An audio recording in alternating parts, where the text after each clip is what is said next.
appointed for South Africa. And then I listened to Tatiana Smith, and here's this person so happy, so elated, so wonderfully smiley about how she felt. And she said, this was the best, or saying something like, it's the best feeling ever. And I would have been happy even if I finished last. And then she said, well, this is my last race. I've just retired. And then she spoke about the fact that it was never about defending the title. It was something like just about being there and the camaraderie with all of us, including the ultimate winner. So why am I saying this? What's my point? Well, my point is this, a win for one person could be seen as a defeat for another. And a defeat for one person, in this case for me, clearly seen as a victory for another and for many other people. And in that moment of Tatiana Smith not getting gold but being just as delighted with even finishing last, her words, it got me thinking about just how everything is so relative. And it's something that we need to understand, the power of the mind and the relative positions that we all are in every single day. So you see, for some people, a victory is gold or bust. But for some person, a victory is simply climbing one step. If you could not climb before, and you're taking 1 foot forward and you move to one step up the ladder, that for you is your victory. And in this case, Tatiana Smith has taught me a lesson that she finished second. I was disappointed, but she was a woman of peace. Well, and a woman at peace. Well, that's my point. What's yours? X at SFM Radio and at Ashraf Garda. Right, feel free to comment about Tatiana Smith and the woman at peace. Never mind what I may have thought. I'd like to get your opinions about how did you feel when she finished second and got silver. Were you elated with the silver or disappointed like I was? And then did you change your mind when she then said, well, she was thrilled? Anyway, let's talk about the city of Johannesburg now. And the Joburg City Power have embarked on an aggressive campaign to disconnect illegal electricity connections in Alexandra, north of Joburg, right? In that big divide, Alex and Sandton, we know that, right? This is part of their reduction strategy to help lower consumption in order to avoid infrastructure damage. So is it about that, or is it about just a connection about it being illegal in the first place? Whichever way, let's talk about it with Isaac Mangena, the spokesperson for City Power. Isaac, good chatting to you as always, and you are connected to the National Pulse. Good afternoon, Ashraf, and good afternoon to the listeners. Okay, so help us understand this. Is the pursuit here to say disconnect people who have connected illegally? Is that the main thing because that's wrong? Or is it about other issues that I see we talking about infrastructure and the impact of an overload in terms of infrastructure? Thanks for this opportunity. So it is basically the problem that we are having of illegal connections, which is really a theft of electricity by mostly people in informal settlements. These are people who are not actually buying this electricity, but they are connected to the grid, and they did this obviously after vandalizing the infrastructure and basically making sure that they basically connect themselves. But what this does is that it basically inconveniences the people who are actually buying this electricity. So if you look at the area where we were, along London Road, you've got a primary school next door, and you've got residential area around that space. And there is a box that is supplying the school and those people. Half the time they don't have electricity because of the overloading of that box by the people across the London Road who are basically tapping into that box. And they do that, obviously, like I say, they will vandalize it, and there will be cables that are exposed. A kid was electrocuted some time back from that school. So that is the problem that we're having. And the fact that, obviously, when they have stolen electricity on the other side, we're not able to collect revenue from those formalized houses that we are having. And our infrastructure is basically also running out because now the boxes themselves are blowing up due to this overloading. We have already replaced about 5 of those boxes in the past 2 months. Alone, and that's a lot of money. And this is the community that is basically not really paying for this electricity. All right, so I get your point about the overloading it causes even for those who pay electricity. I certainly get that, right? Let's then get to the nub of the story. Why do you think that the residents of Alex are willing to go down the route of illegal electricity connections? So obviously, if you look at the informal settlements within the city of Johannesburg, and we're not only talking about Alexandra here, so you've got a lot of informal settlements. You've got about 320 on the last count. Another one could have just mushroomed this morning. So these are people who are coming to Johannesburg because of its attractiveness with economic opportunities and everything, and they've got nowhere to stay. They set up shop on the side of the road, and the informal settlement grows. So that is a housing issue now. Then it comes to us at the tail end, where basically our services are being taken or stolen by the very same communities when they connect on the electricity network. So this is the problem that we are seeing. But also within Alexandra itself, while you've got pockets of informal settlements that are stealing electricity, you still have formalized houses that were not actually buying electricity properly. As I'm talking to you, only 11% of the population within Alexandra, only 11% of the customers that are in Alexandra are actually buying electricity. And that is the issue that we are busy addressing with the community, but also with the installation of meters, so that people can start to be metered and they can actually start paying for electricity. I mean, it's a good point you bring up. I mean, 11% only paying for electricity, and yes, you don't want to have anybody going down the illegal route, but I think the greater problem, and maybe this is the part that you're talking about, is we're talking about, impoverished communities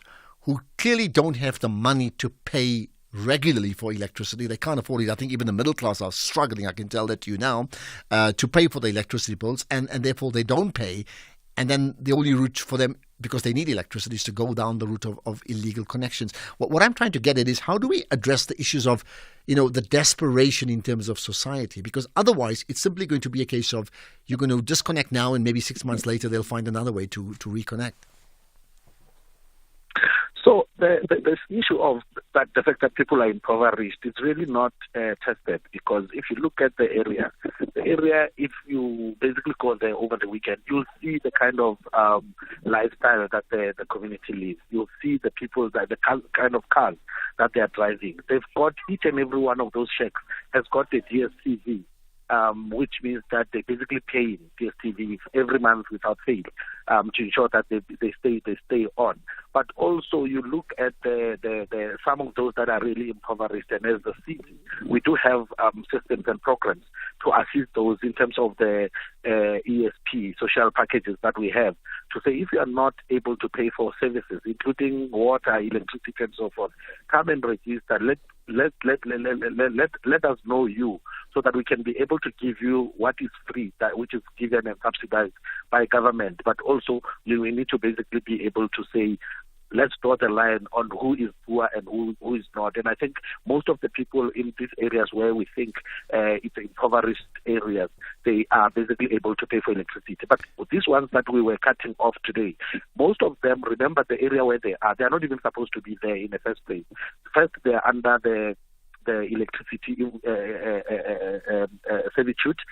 There is 88,000 volts of transmission lines running over their shacks, and they apparently the area is also dolomatic. So you've got those kind of environmental factors that, if we don't do anything about this issue, they might actually be dire consequences where people might even die or get injured. So those people need to be moved by housing and actually be accommodated properly, because as city power, it works very much in our favor if we can electrify each and every one of those 320 informal settlements, because we will know exactly who is basically using our electricity, but also we can also manage to draw some revenue from those that we have electrified. So I understand what you're saying, and you're right. If the informal settlements in areas that has got huge issues around dolomite, that's another whole issue completely, right? And maybe it's not your brief, because you would stay with city power issues, but it does talk about the need for a complete rethink in terms of social development, isn't it? Yes, it does. I think there's a whole lot of interconnected issues that we need to deal with as a society, but also as government, to address this kind of issues. First, the issue of housing really needs to be addressed at the highest levels, but also the issue of the affordability of electricity. And I think that is what we have always been talking about for the past few weeks when the issues of tariffs started to come in, where we had to basically increase the tariffs and we had to add the 200 rand surcharge and so forth. That electricity on its own is not, it's very expensive for most people, including ourselves as City Power, because remember, we buy this electricity from Eskom, and you might find that we have to pass some of this cost to our customers. All right. And very quickly, before we wrap up, on the issue of the 200 rand surcharge, I understand there's huge support for it to be stopped. Is it going to happen?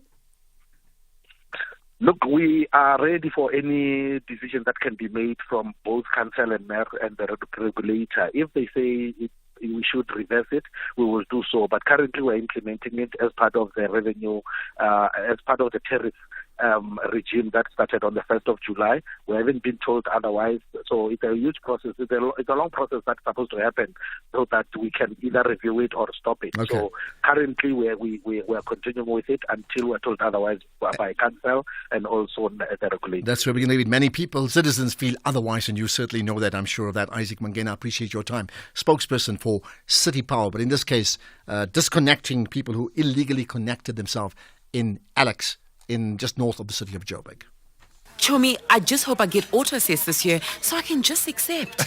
You're so lazy. Remember, not everyone gets the auto-assessment notice. I know, but I'm ready. I've got my e-filing password sorted, I've updated my details, and my IRP5 is ready. Make tax matters priority by updating your personal and banking details and expect your auto-assessment notice from 1 to 14 July. If you disagree with your auto-assessment, file your return via e-filing. If you don't receive a notice, visit e-filing to submit your tax return from 15 July 2024. Visit sars.gov.za for more information. Your tax matters. SARS, at your service.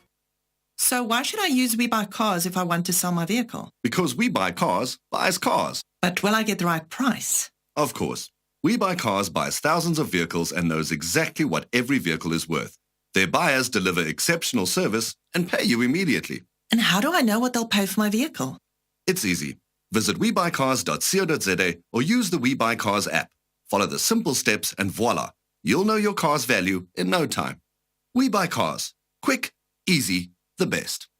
Witness the global battle of great athletes from South Africa and from all over the world in the Olympic Games Paris 2024. From the heart-pounding races on the track to the graceful routines on the gymnastics floor, each event promises to deliver moments of sheer brilliance and sporting excellence. Live the intense rivalries, inspiring comebacks and record-breaking performances right here across all SABC TV channels, SABC radio stations, on the move with SABC Plus or online on sabcsport.com. Hashtag the global battle of great athletes. The Olympic Games Paris 2024. Brought to you by SABC Sport.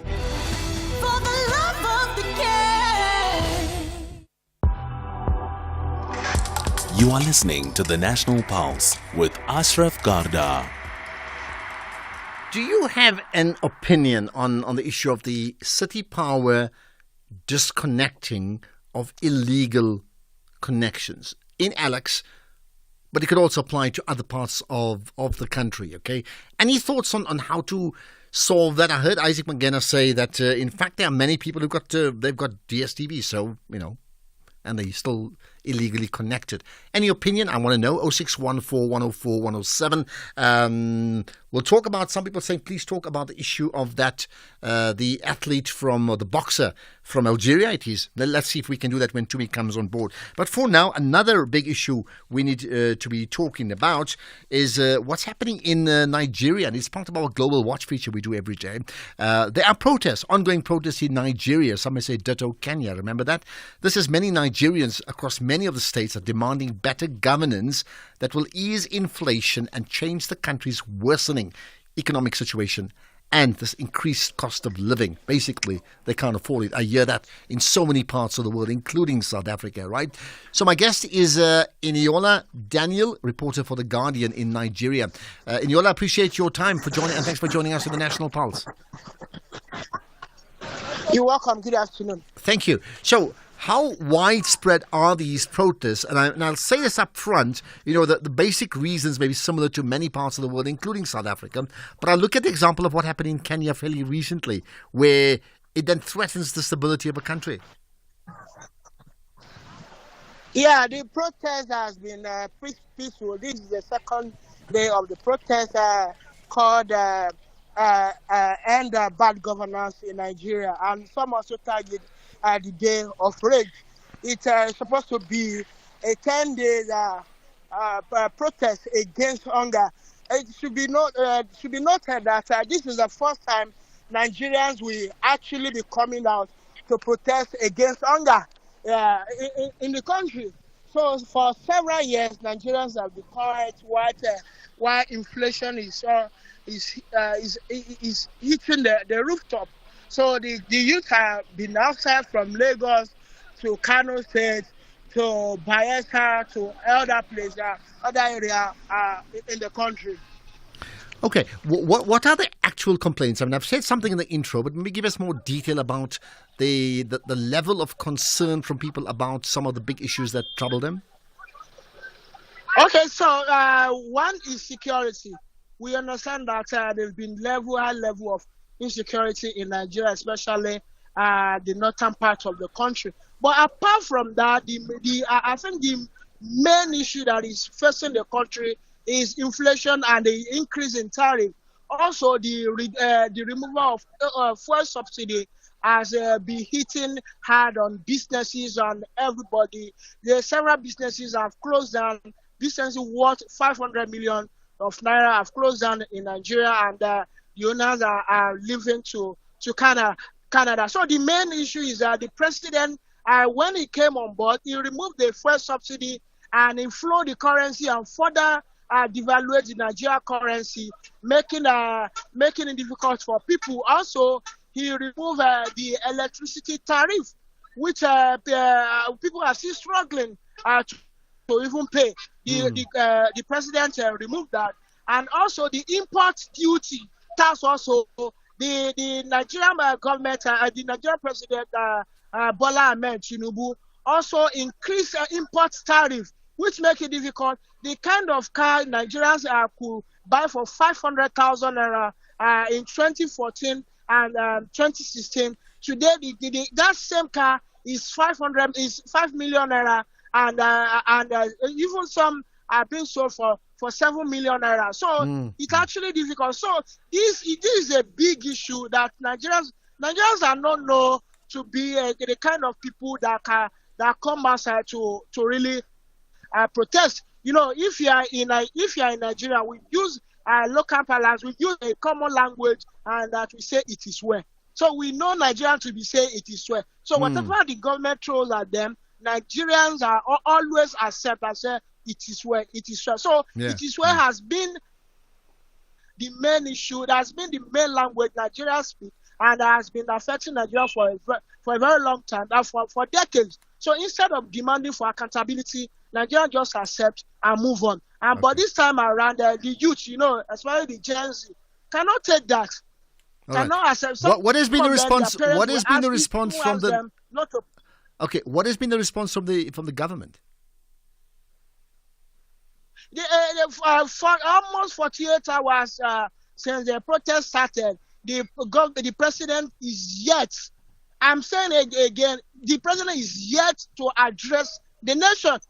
Some people have described the president as a very, very arrogant man, and this is actually playing out that the president is yet to address the nation, but he rather push out police officers and soldiers and thugs. Also, it should be noted that thugs were out this morning to harass protesters the same way they came out yesterday. So we know generally in the world you don't confine protesters at a park, but the government designated park for Nigerian youth and the protesters to stay and protest.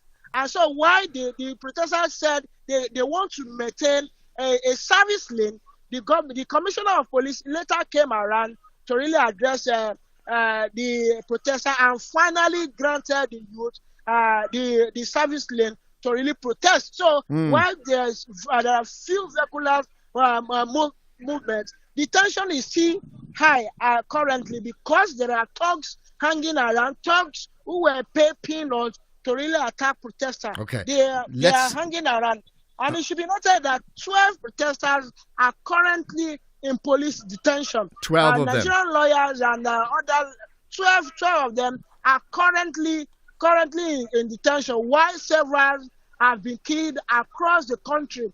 There's several have been killed in the north. And Yola, let's leave it at that. And Yola, Daniel, thank you for your feedback and sharing those insights. And I mean, I think the big issue is, will this issue escalate? As we saw in Kenya, what happens in one protest becomes another, and before you know it, it's a nationwide protest. But central to all of that is the issue of social justice, isn't it? It's that important.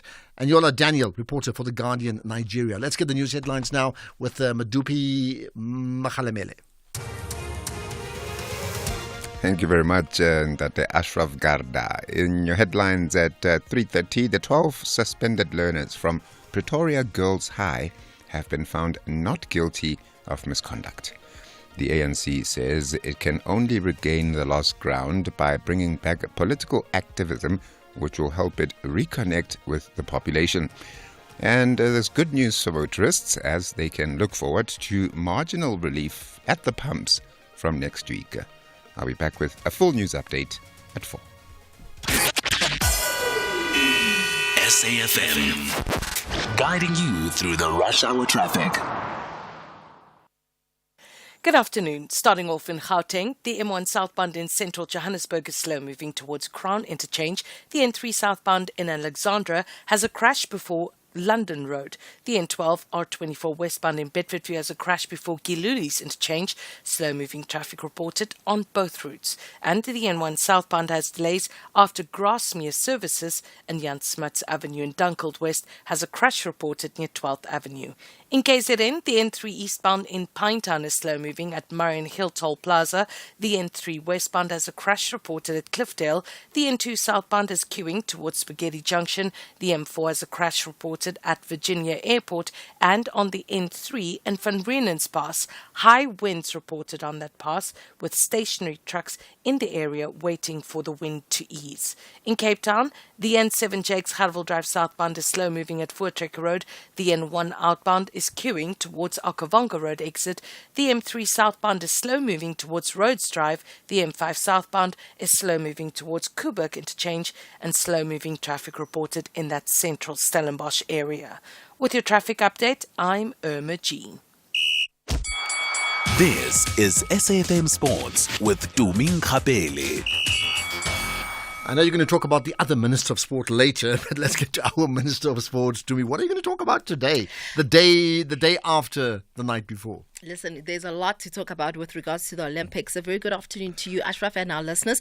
However, I'm going to start off with some transfer news. According to SABC Sport midfielder Gaston Serino has completed medical and is understood to have received his clearance from Mamelodi Sundowns. This is ahead of the anticipated move to Kaizer Chiefs. The Uruguayan international had reportedly been offered to Amakosi and Orlando Pirates following his Krugerkop exit. Amakosi have taken the plunge and are now officially in talks with Serino, with coach Nasruddin Nabi confirming interest earlier this week, and will definitely keep you up to date as the story develops. Then in rugby, Siya Kolisi has reportedly asked French giants Racing 92 to release him so he can make a return to South Africa. The 33-year-old is one of the world's highest paid players, earning around 1 million euros a season. Now, the terms of his exit are still being negotiated, but Racing are likely to want a fee in return, especially for granting his release after they paid out around 17 million rand to buy out his deal with the Sharks. And talking about the Sharks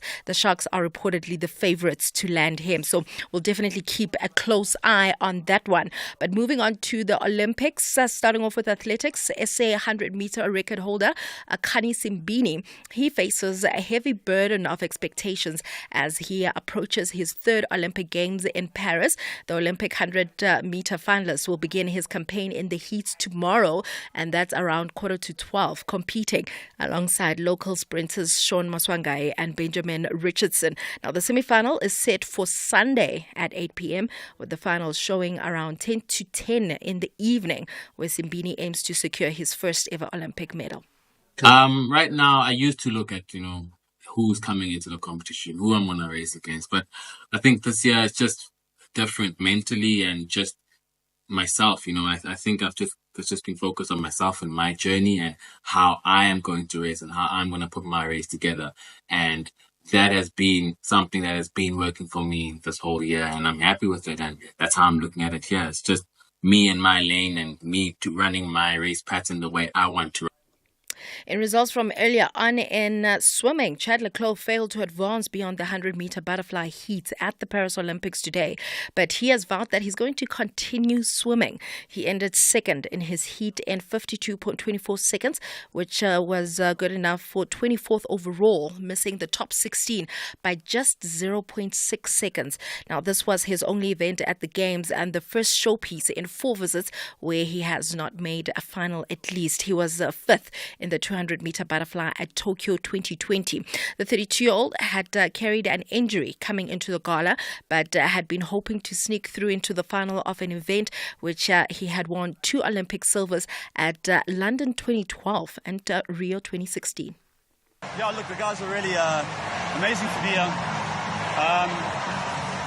Look, sorry, I don't want to sound disrespectful here, but I'm happy to be. I'm grateful, but I want to be there, man. I want to be there tonight. So it's not in my nature to swim morning and just be done with it. So it is what it is. It was an uphill battle on the best of times, but what can we do? It is what it is. I tried my best. There was nothing more I could have given. So I'm grateful to be here. I know you. Meanwhile, Matthew Sates, swimming in the same heat, finished 7th in the same heat to finish.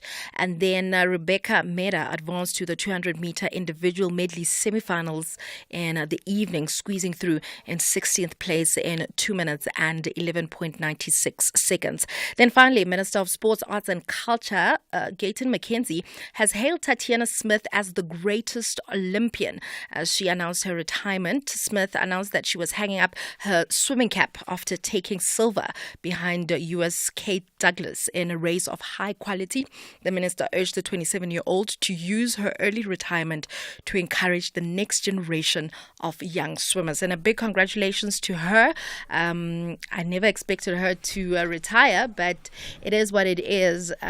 Just listening to her speaking about her journey and making sure that she's ready for the Olympics, she really didn't have time to spend with her family. So now all that energy is going to go to building a nice family and perhaps also just encouraging the young swimmers. Okay. So what did you think about, did you hear me talk about? I did. I think I concur with you. I was also a little bit heartbroken. I was gutted because my expectations were in her case. Yeah. It's gold or bust. But I think she would have loved a gold, but her response was very positive, saying, listen, she did give her best, but now, it's time to say goodbye to the pool. Well, the point I made early on in the That's My Point feature is her response taught me something about, one person's win is another person's defeat, and one person's defeat is another person's win. She lost, technically, because she's the favorite, right? And she said, even if I came last, I'd be just thrilled. Oh my goodness, it's all about perspective here, isn't it? That's true. Yeah. And a lot of them have been saying, all these athletes at the Olympics saying, listen, whether we win gold or not, yes, that is the ideal results, but just being at the Olympics is big enough. Now, lastly, Chad Leclos, I see he had an injury, right? To his shoulder. So he's out. He's completely out. And he said he didn't want to use the shoulder as an excuse.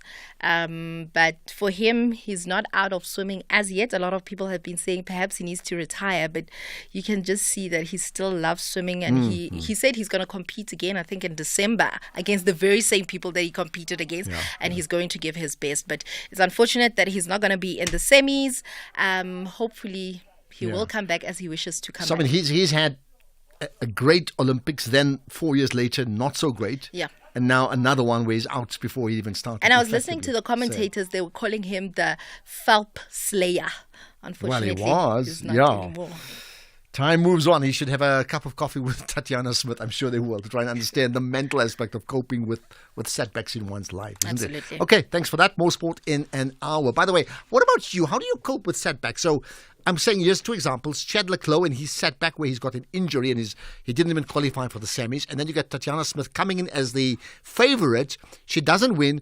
And she's like, I'm thrilled. I would have been thrilled even if I came out last. This is just great to be here in the first place. What a pleasure. Have you had the same experience for yourself in your own life? And if so, can you share those experiences with me? It's not swimming. It could be whatever, where one setback actually for us is like, hey, you're thrilled because you see it's opened up another door for you. If that's the case, I want to hear about it. 0614 104 107 086 000 2032 if you're calling in. You can also tweet it out using the hashtag The National Pulse, tag SFM Radio, and do tag myself. Lovely engagement on social media, really do, okay? More to come right after this.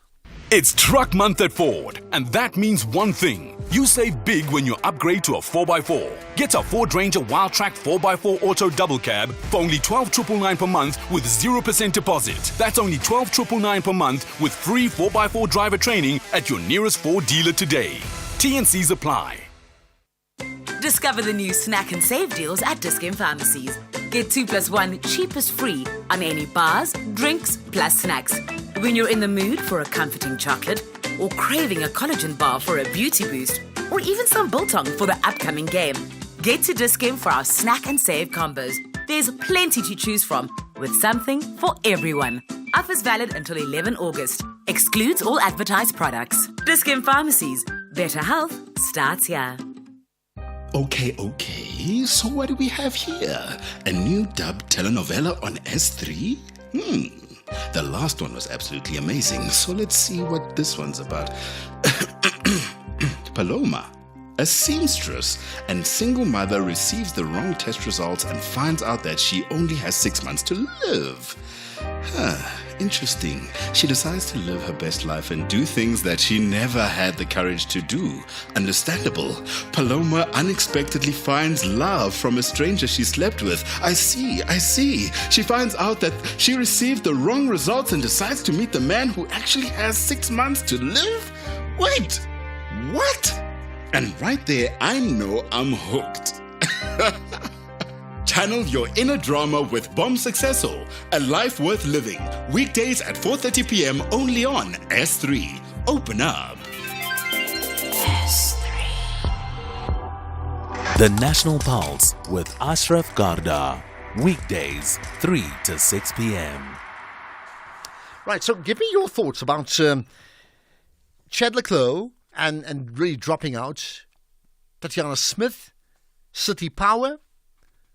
Anything else you want to pick up in terms of what are the big issues that moves the National Pulse today? We will touch on the Pretoria Girls High School story shortly. I understand they've been found not guilty. The 12 girls. So we'll talk to Steve Mabona about that. Nelson Mandela Foundation, they've got a new CEO. Remember Salo Hatang was the CEO for a long time, and they have had an acting CEO for a while, but now they have a new CEO. We'll talk about that. And I did mention earlier on that my guest today in the fireside chat for about 40 minutes from 5 to 6 is someone with great prominence in the socio-political space. I'll give you another tip. There was a moment that she shared with Helen Ziller that made headlines. I wonder if you can guess who it is. Perhaps a WhatsApp will tell me if you are on the right track, or a tweet, by the way. In fact, I've tweeted the picture, so there's a bit of a tease for you. You can check it out. Let's get on to other issues that dominate the world at a time where Ismail Haniyeh has been buried, I understand, in Qatar. There are other issues in the world of global politics. The United States and Russia have completed their biggest prisoner swap in post-Soviet history, with Moscow releasing journalist Ivan Gershkovich and the fellow American Paul Whelan in a multinational deal that set some 24 people free. That's according to officials in Turkey, where the exchange took place. Now, the prison exchange followed years of secretive back-channel negotiations. The American President Joe Biden and the Vice President Kamala Harris joined the families of Paul Whelan, Alsu Kurmasheva and Ivan Gershkovich at a joint base Andrews outside of Washington to welcome them back to the United States soil in this case. As part of the deal, the Russian security service hitman Vadim Krashikov has been freed by Germany. This does very much sound like, James Bond stories, am I right? The BBC News' Russia editor, Steve Rosenberg, filed this report. The biggest prisoner swap since the end of the Cold War has taken place between Russia and the West. Those who've been freed include the Wall Street Journal reporter Evan Gershkovich and also the former US Marine Paul Whelan, as well as prominent Kremlin critics and anti-war campaigners. President Biden welcomed their release and said their brutal ordeal is over. Here's our Russia editor, Steve Rosenberg.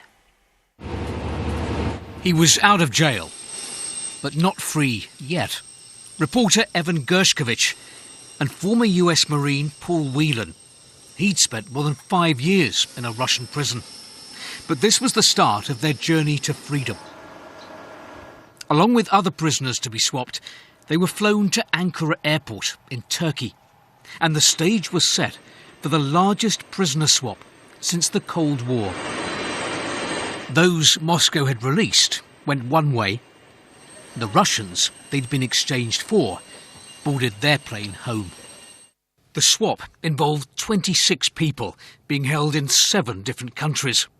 As well as Evan Gershkovich and Paul Whelan, Moscow freed US-Russian journalist Alsu Kurmasheva. Also, prominent Kremlin critics, including Vladimir Kara-Murza, Oleg Orlov and Ilya Yashin, and an anti-war artist, Sasha Skachelenko.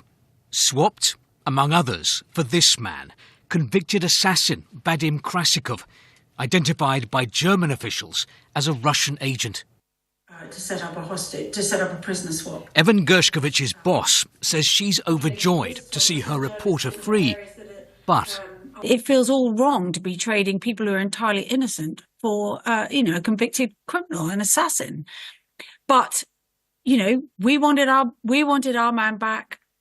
Paul Whelan wanted his freedom, understandably. So I think it puts governments in an impossible position. Flanked by relatives of the freed Americans, at the White House, President Biden gave his reaction. It says a lot about the United States that we work relentlessly to free Americans who are unjustly held around the world. It also says a lot about us that this deal includes the release of Russian political prisoners. They stood up for democracy and human rights. Their own leaders threw them in prison. The United States helped secure their release as well. America accuses Moscow of jailing US citizens to trade them for Russians jailed abroad. For the families and friends of Evan Gershkovich, Paul Whelan, and dissidents like Vladimir Kara-Murza, this is a moment to celebrate. But keep in mind, for the Kremlin, it is mission accomplished. It got what it wanted. It got its agents back. For Moscow, the takeaway from all of this will be that hostage diplomacy works. And that means we're likely to see more of it. More prisoners here being used as bargaining chips. Tonight, President Putin gave a hero's welcome to the returning Russians, among them spies and sleeper agents. He clearly thinks he got a good deal. Steve Rosenberg, BBC News, Moscow. And I wonder what you make of that. As I said, the biggest prisoner swap or the most impactful since the Cold War. Really? Wow. Between those two countries. And what does that mean for the future, considering they are very much on opposite sides regarding Ukraine, aren't they? So what does that mean? And it's been put together or brokered, I understand, by Turkey.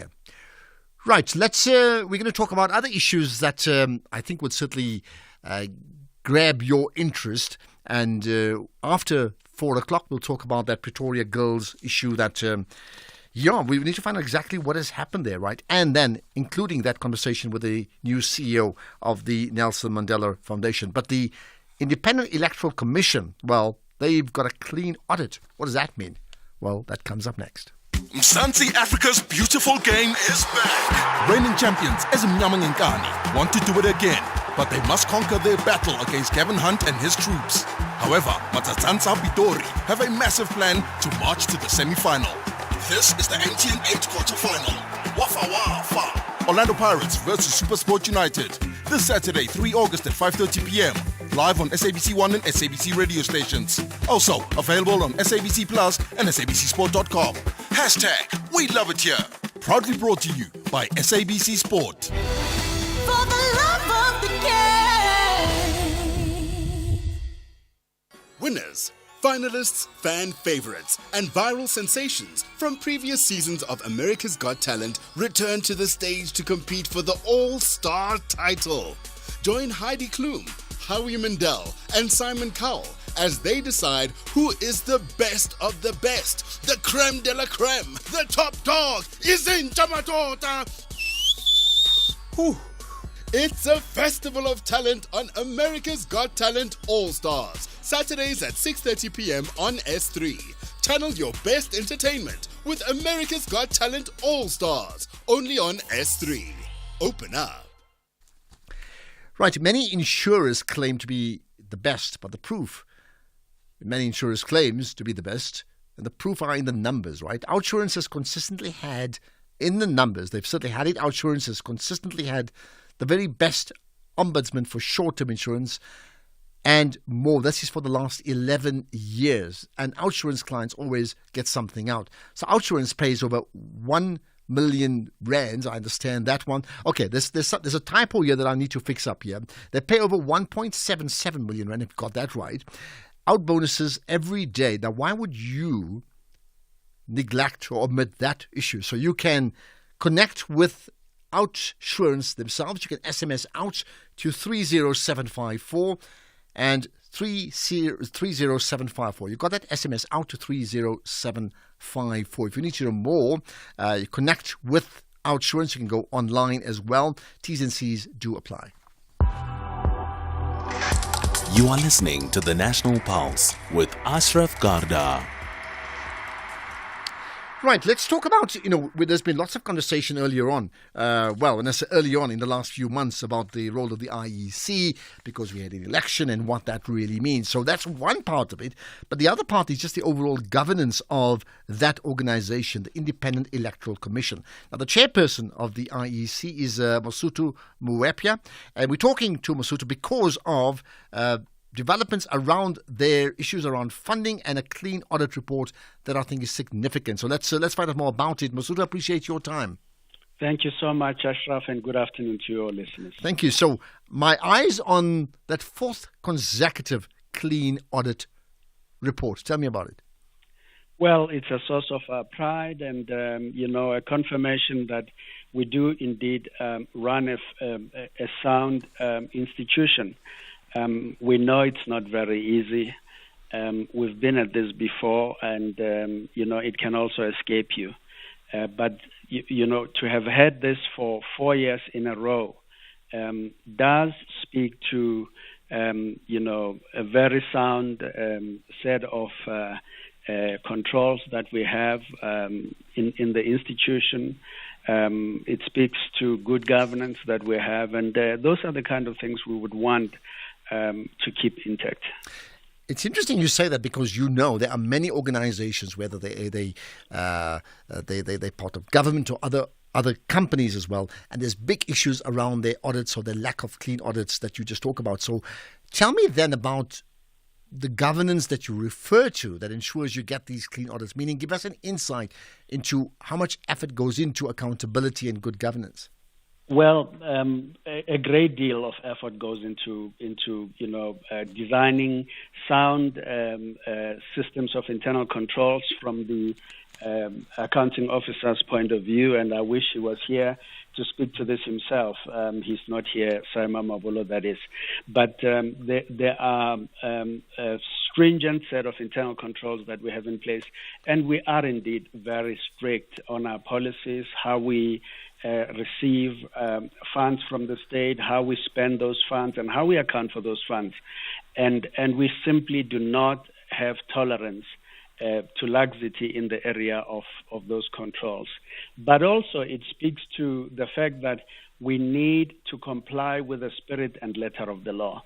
You will not succeed to simply say you've got good, accountants and auditors. You still need to comply strictly with the mandate that you've been given in law. And that's work that we do. If we spend this money well, but did not do the things we are meant to do, we wouldn't have a clean audit. It also speaks, therefore, to the fact that, we pursue our objects in law ruthlessly. Give us an insight into how the team works together. I often talk about, building a champion team, and you need to get the team working really well in sync with the same vision, right? Give us an insight into that. We have a team in every municipality in this country, in big cities like City of Johannesburg, Tshwane in Cape Town, we have up to 10, 11 teams, that work. These are people that must, are given instructions, manuals, and procedures to follow for all of the work that we do. To give you just a simple example, employing staff that will work on election day. In this day and age in our country, there are many, many challenges. We have seen people mimic us and, misrepresent us, as though they are employing for the IEC. We need to employ people using the same standard for all of the country, involving over 300,000 people. We need to account for every cent that we put into the pockets or the bank account of these people, and ensure that all of that work can withstand scrutiny. But that's not the only thing that we do. If you consider the fact that at a local level, there are many things that we procure, the services of people that will deliver the material on election day from those communities and so on and so forth. And this, therefore, requires that you really have good sets of controls that you put into place that will ensure that you account for, the funds that you got from the public in a manner that is in compliance with the PFMA. It is not a small thing. It is, in fact, a thing we have learned from, because in the past, we once had a clean audit. The law changed slightly, and the following year, because of an election and how we recruited many people, we lost it. We've now gained it, and for 4 years in a row, we do not want to lose it. Okay, well, I'll tell you what, well done to you and well done to your organization, and that's exactly the type of things that we want to hear. More organizations, more companies, more state-owned enterprises, all of them, independent or otherwise, getting their act together and delivering, good governance that then is manifested in the clean audits and manifested in hitting service delivery targets that they had set for themselves. So well done to you guys in this case here, Masutu Muyepa. I'm sure we'll talk further on about other issues of importance coming down the line, maybe in 2 years' time. You never know, right? Chairperson of the Independent Electoral Commission. Right, I'll get you your thoughts on some of the big issues that we've covered. And this issue of electricity is not going to go away, is it? The problem that we have on the electricity, I'm at rural areas. We are not working at rural areas. And the electricity is costing a high price, more than a highest price. So how can you buy electricity, for example, for 10 rand?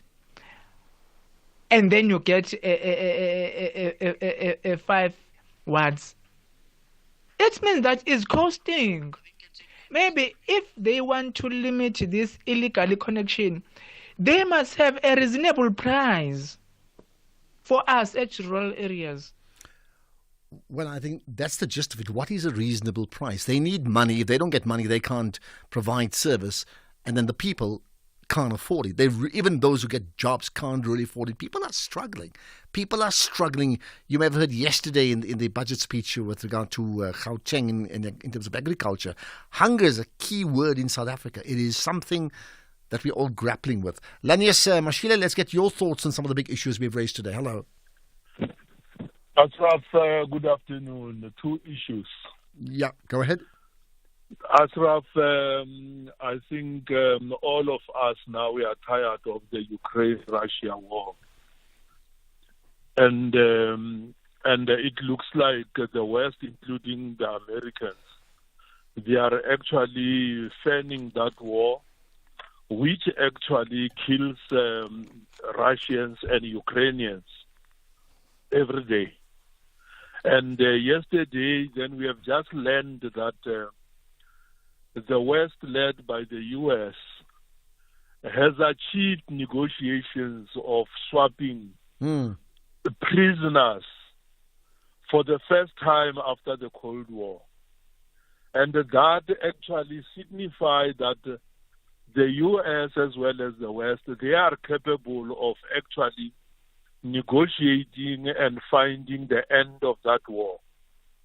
And they are not doing it to the Ukrainians. They are putting Ukrainian boys and men to the slaughter every day, but they are able to actually clinch on diplomacy, freedom of prisoners. Right. Bottom line, Lennius, we need to move on to news. So just one final point. Yes, the final point is that the Americans must do the right thing.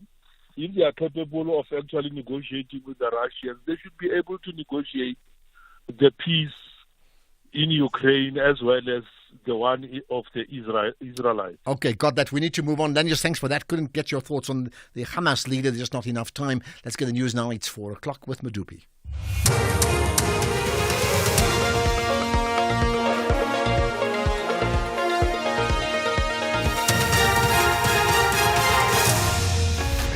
Ashraf, the top stories this hour: suspended Pretoria Girls High learners found not guilty, and reaction to Zilla's GNU comments.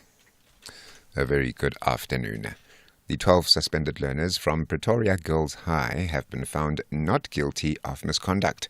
This was the finding of the school governing body that presided over the learners' disciplinary hearings.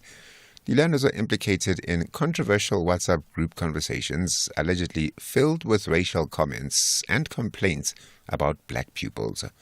Gauteng Education spokesperson Steve Mabona says they are disappointed as the department. I mean, you'll understand that they know that this matter has been in the public face, and we don't even have an official report on the outcome of their disciplinary process. So our problem is that why would you not be given a report? But we will await for the official report. Once we have that, we will then pave a way forward, because it's quite disappointing on how the school treated us, because we were supposed to get an official report on this matter. The ANC says it can only regain the lost ground by bringing back political activism, which will help it reconnect with the population. It was briefing the media on its election outcomes. This after the ANC lost its majority for the first time since 1994, forcing it into a government of national unity with 9 other parties. The ANC's top brass is currently locked in a meeting in Boksburg to take stock of what went wrong in the polls. The party's Mdumiseni Ntuli says there are many things they need to do to change and improve their election fortunes. My own view and my own sense is that we all have understood that for the first time the ANC is less than 50%. And it requires that we make certain changes in terms of how we conduct our own business as a party. One of those is that for over a period of time, there has been a steady decline of activism in the movement, where, yes, we've got structures, we've got leadership, but there is less activism, which connects these structures with the population on the ground. So the NEC is discussing that issue. What are we going to do to bring back that culture of activism? Analysts say the remarks made by DA Federal Council Chair Helen Ziller at the Friedrich Naumann Foundation have the potential to create unnecessary instability in the Government of National Unity. They were reacting to remarks by Ziller, where she characterized the Government of National Unity as a grand coalition between the ANC and the DA. Political analyst Dr. Levin Doe says the GNU should develop a proper communication framework to avoid mixed messages. So that the activities of the GNU should be communicated by specific people, and that should always be done in the interest of unity amongst the players in the GNU, and also to avoid unnecessary mixed messages coming from the different political parties, which has a potential to create confusion amongst ordinary members of society. There's mixed reaction among residents of Dainspunt in the Eastern Cape to the proposed building of a nuclear power plant in their area. The proposal has come under the spotlight again after Premier Oscar Mabuyane announced it during the opening of the provincial legislature. He said that the province would go ahead with the first nuclear plant in the country. In 2022, the National Energy Regulator rejected Eskom's application to build a nuclear plant, citing information gaps. The mayor of the Gokga municipality, Hatting Bourneman, says there have been no discussions so far between the municipality and the Premier on the nuclear plant. We definitely also not necessarily against it, and there's two very opposite poles as far as our residents are concerned over the benefits that it can bring, but also from an environmental point of view, the risks in terms of that. So our community is divided, but from a municipality side, we would really just want to make sure that all the processes are followed correctly. And motorists can look forward to marginal relief at the pumps from next week. This, as preliminary data by the Central Energy Fund, points to a likely reduction in fuel prices, with a litre of petrol expected to go down by between 9 and 13 cents, depending on the grade. A litre of diesel is expected to drop by between 14 and 26 cents, while a litre of paraffin is expected to decrease by around 20 cents. Naledi Ngobo has more. The Central Energy Fund's anticipated decrease in fuel prices follows a strong rand-dollar exchange rate over the period under review. A reduction in the price of Brent crude oil in July also contributed to the expected upcoming fuel price reduction. The Department of Mineral Resources and Energy is expected to announce fuel price adjustments, which will take effect from next week, Wednesday. Naledi Ngobo, SABC News, Johannesburg. The top story at 4 o'clock, the 12 suspended learners from Pretoria Girls High have been found not guilty of misconduct. Greg has your headlines at past. For SAFM News, coming up in your sports this hour, Bok Prop calls it quits. Richardson cruises through the Olympic 100-meter heat. And we hear from Zwane speaking on Rulani Mugwena's Sundowns exit. More details at 4:30. SAFM, guiding you through the rush hour traffic. Good afternoon. Starting off in Gauteng, Jan Smuts Avenue in Dunkeld West has a crash reported near 12th Avenue. The N3 southbound in Alexandra has a crash before London Road. North Rand Road in Boksburg has a crash at Rondebolt Road. In Midrand, the N1 northbound has a crash before New Road, and the N1 southbound has a crash before Allendale Road. In KZN, the N3 westbound and earlier crash at Cliffdale has been cleared. The N3 eastbound is slow moving at Marion Hill Toll Plaza. The N2 southbound slow moving towards Spaghetti Junction. The N3 westbound, a stationary vehicle reported near the Pavilion Shopping Centre exit, and Umgeni Road westbound slow moving through Springfield Park. In Cape Town, Strand Street outbound in the CBD is slow moving towards High Level Road. Victoria Road outbound is slow moving through Woodstock. Turfel Road eastbound in Lansdowne is slow moving towards Jan Smuts Drive. Viking Way eastbound in Epping is slow moving at Cyprus Avenue, and Voortrekker Road is slow moving through Maitland. With your traffic update, I'm Irma G. When Freddie, a troubled woman, is nearly assaulted outside a nightclub, the toilet attendant steps in to help. Baba, a former child soldier, acts with swift, unstoppable brutality. She's entranced. The pair form an instant, intoxicating connection. Something dark within both of them quickly emerges. Soon, they set about exacting revenge on people from Freddie's past. Baba's skill for violence and Freddie's tinge of psychopathy prove a lethal combination. But they are not the only ones on the hunt. We hunt together, Mondays to Wednesdays at 9 p.m. on S3. Starts 24th of July. Channel your best drama with BBC Primetime, only on S3. Open up.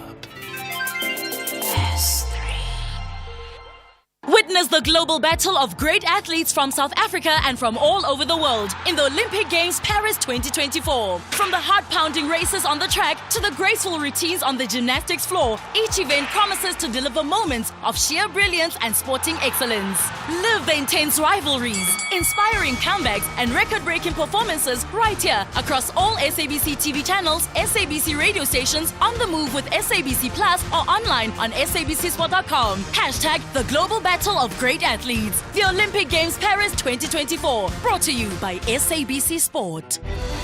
For the love of the game. The National Pulse with Ashraf Garda on SAFM. You're listening to the National Pulse. Weekdays, 3 to 6 p.m. Lots to come. I did say we're going to have a chat, the fireside chat, the second one of the new series since the election's over. We had Lorenzo Davids last week, and I hope you heard that conversation with him. And if you haven't, if you heard it, listen to it again. If you haven't listened for the first time, check it out. You can get it as a podcast. Go to, download the SABC Plus app. Also go to sfm.coza website. You'll find all our podcasts there and give me your thoughts. In terms of who we're going to speak to next, today after 5, I did say someone who had a unique coming together with Helen Ziller once, if you remember her. We're talking about Dr. Mampela Rampela. Looking forward to that conversation after 5. Do not miss that. I wonder what questions you'd like me to ask her, because it's a chilled conversation we're going to have. Something serious, other things less serious as well, right?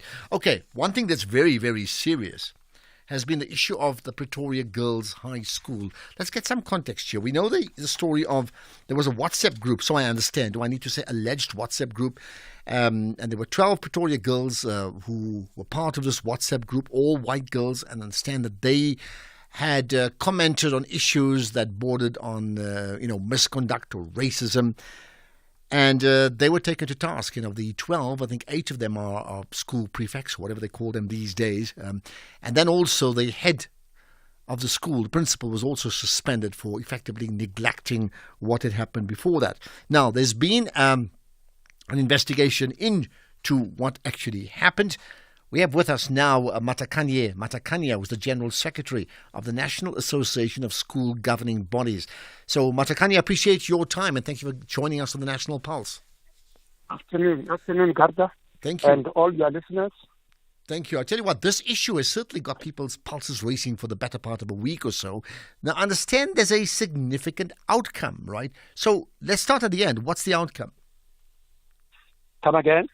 Let's start at the end. What has been the outcome to an investigation into what happened? The outcome is that the children were not found guilty, and therefore they were discharged by the school governing body. As you remember, that the law allows the school governing body, 1, to craft the code of conduct for learners, and the procedures. The procedures is that once the children have erred, then they have to be suspended and not more than 7 days. So within 7 days, then you must take them to a hearing. So you will remember that now these children were taken to a hearing. Now we are told today that the allegation is unfounded, and therefore they are discharged. So we welcome that to say we are happy that the school governing bodies, after hearing the allegation, they quickly did what they are there for, and they suspended the children and they investigated. Then the children were taken to hearing and they were not found guilty. Then we welcome that, because we worried that this allegation may disrupt their education. So we are happy that they're back. But we are still waiting for the principal to hear how was the principal involved, because the principal is an adult, and the principal equally to some of the parents of these children as well as the community. Then we must send a clear message that no more place for racism in South Africa, in South African schools. No more. Then it's a stop and it's a stop. No, it is no. Then we want to say that we are still waiting for the principal because we had already pronounced that the principal must go because it's an adult. If then it was claimed that he knows this thing, then we say, how did he not act? But now we are waiting for the investigation. Okay, I hear that. So let me break it up. Let's get to the learners firstly, right? So what were they charged with? And they were found not guilty. Why were they found not guilty? I mean, can you give us some background into what was uncovered or not uncovered? No, I really have not yet gone through the report. But what I know is that investigation had been made, and then a hearing has been conducted, and they've been discharged. Then it therefore means the allegation of racism does not hold in that school. So we may read the report and say, why did they characterize the WhatsApp group as racism, then I don't have those details. But what I know is that now it was alleged that that group is racist group. Mm-hmm. But now we gave it chance for the school governing body to investigate it, and they found that it is not true.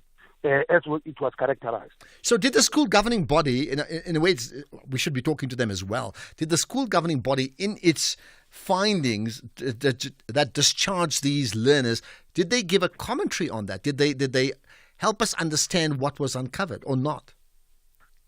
No, if you talk to them, they'll make us understand. Also, I'm waiting for the report. Then they must give me the report that I understand exactly how did they characterize racism through this WhatsApp. You know? So who then characterized, so this is rather puzzling for me, because who characterized those WhatsApp groups as being racist in the first place that actually warranted the school governing body to even take them to task and suspend them as well? Meaning there had to be a process. Well, what did they see that was so concerning that they now don't see any longer?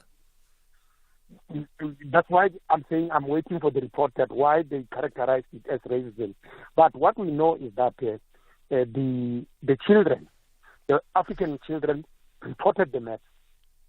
And it's either they reported the matter to the SDB, they reported the matter to the principal, but these children were suspended by the school governing body.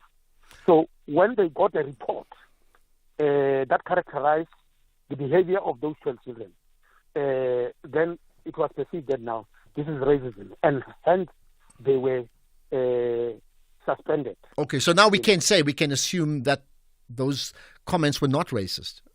Would I be right in saying that? Yes, we can say that. Yes, we can say that. We said because they are discharged. Okay. So why would the school principal then still remain suspended? You made the point about him being an adult 2-3 times, but what difference does that make? No, then we are waiting for the outcome of the principal, so that we can comment on that to say, this is what happened. That's why the principal was suspended for the next 3 months, so that they investigate the matter. So then we just have to quickly get a report from the school, and so that when we come back and discuss it, then we know exactly what are the reasons for the school, the department, because it is not the role. It is not the role of the school government to suspend the principal. It is the role of the government. It is the role of the Department of Education through the Code of Conduct that was drafted by South African Council of Educators. So it is based on that. Okay, I hear that. I would say, therefore, from your side, you're pretty happy with the outcome so far.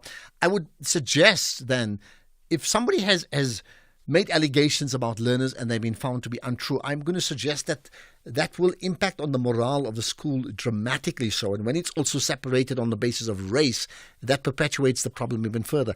What role, therefore, can your organization, the National Association of School Governing Bodies, play going forward?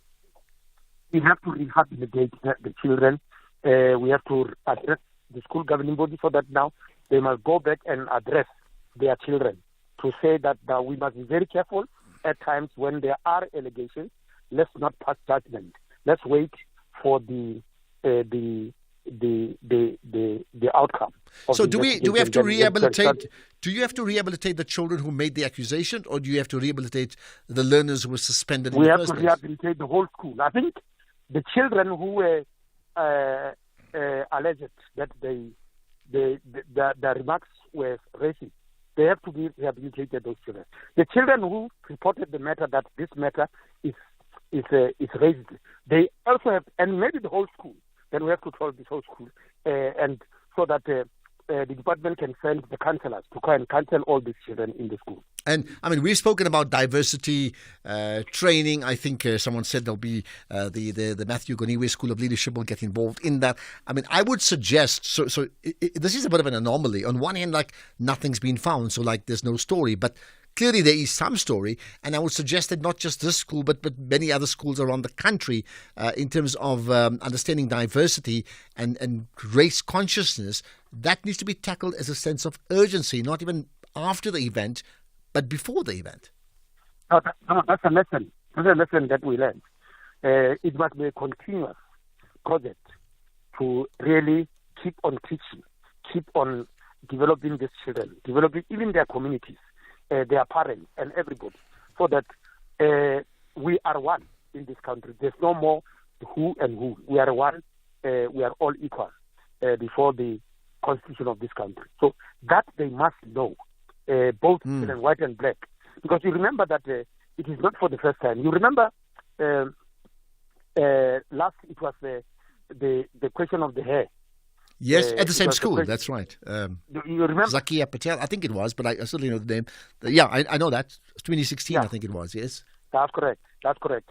Now, we don't exactly know how to characterize that WhatsApp group. What is it that the WhatsApp group found to be characterized as racism? So we have to get that, so that next time when we talk, we have got... All right. And last thing, I'm going to suggest that the morale of the school can't be pretty good. I would think that come Monday morning, there will be tension in that school. How do you resolve that? That's correct.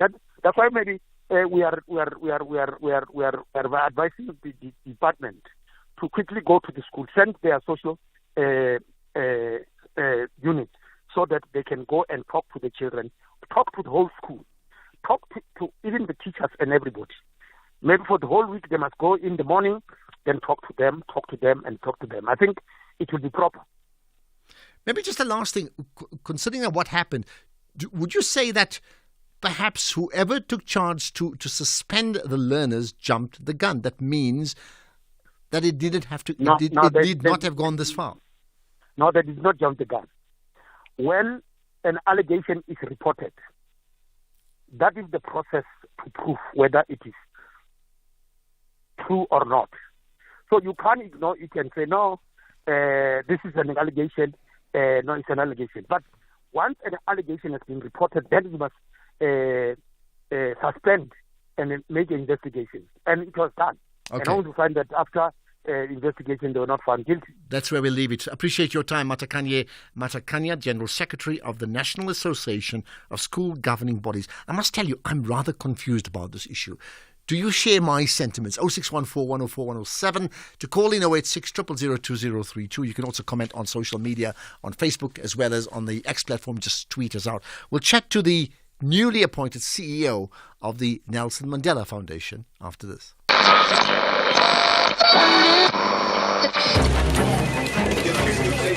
Amidst misinformation and disinformation, where can we find reliable news?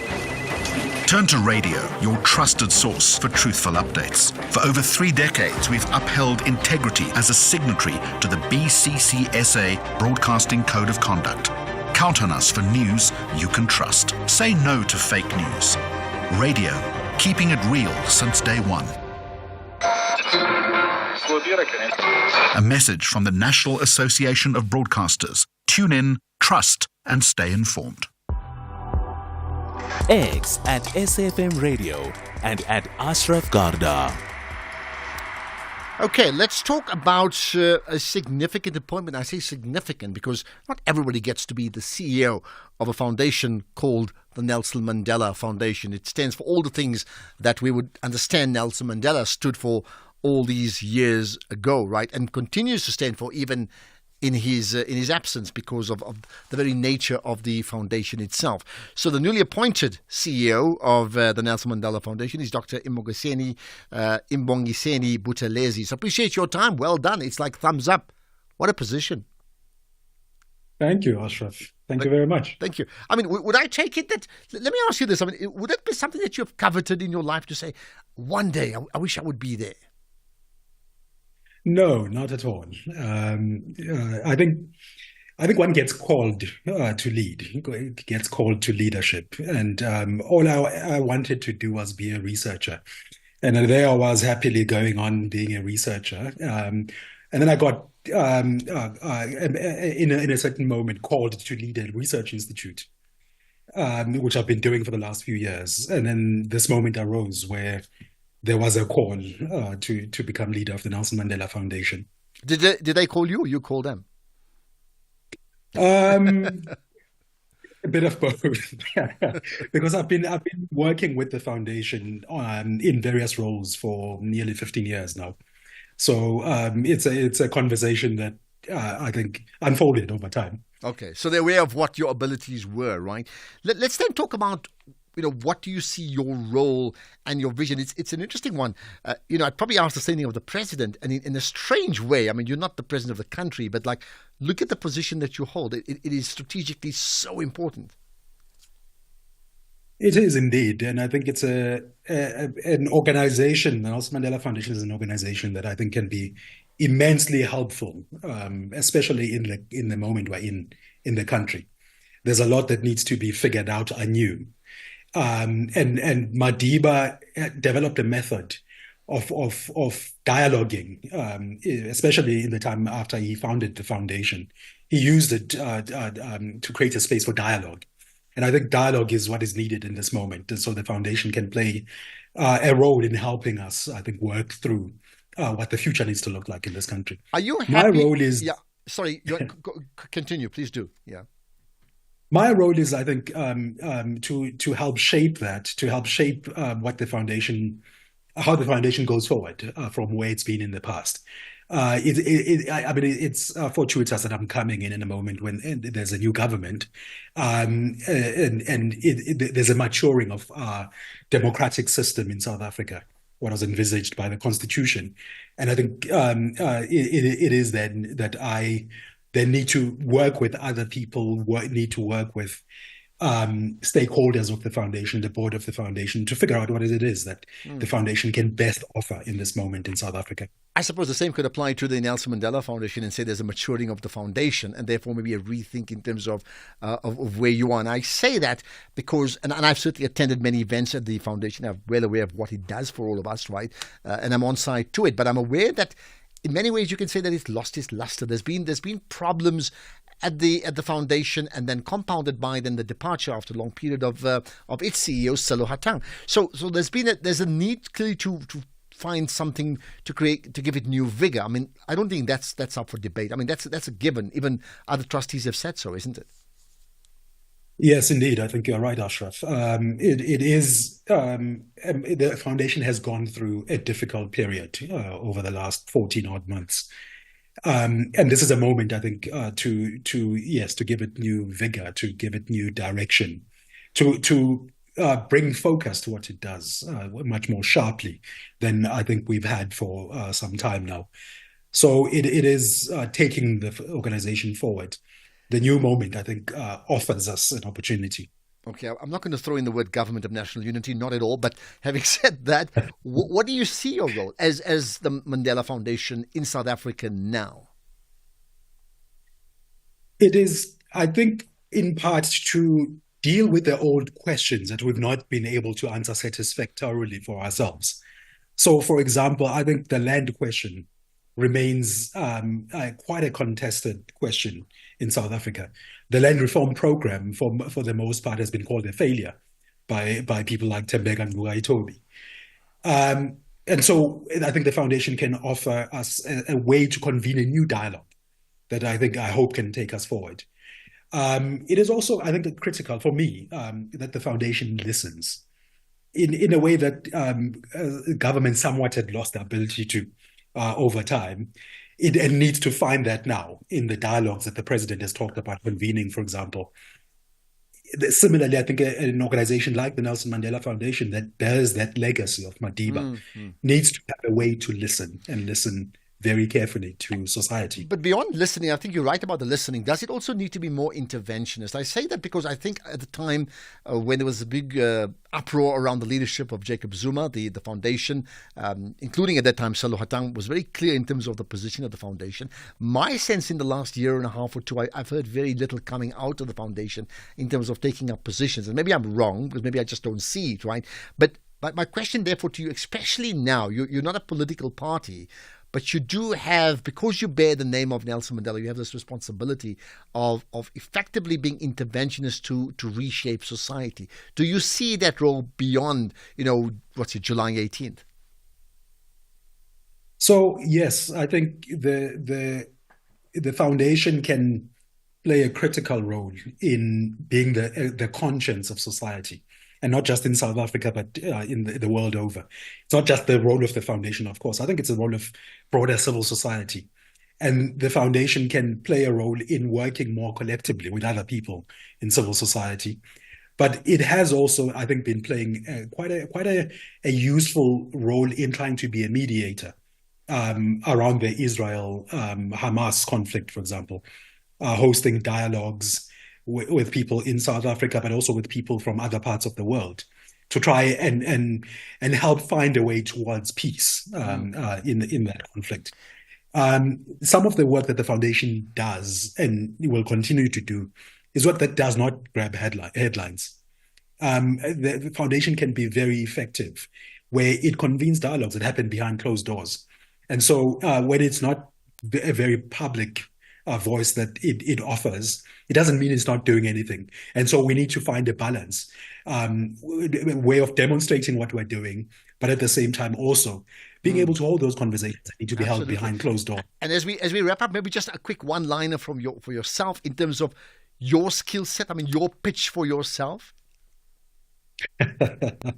I come from a background of being an academic and a bit of an activist.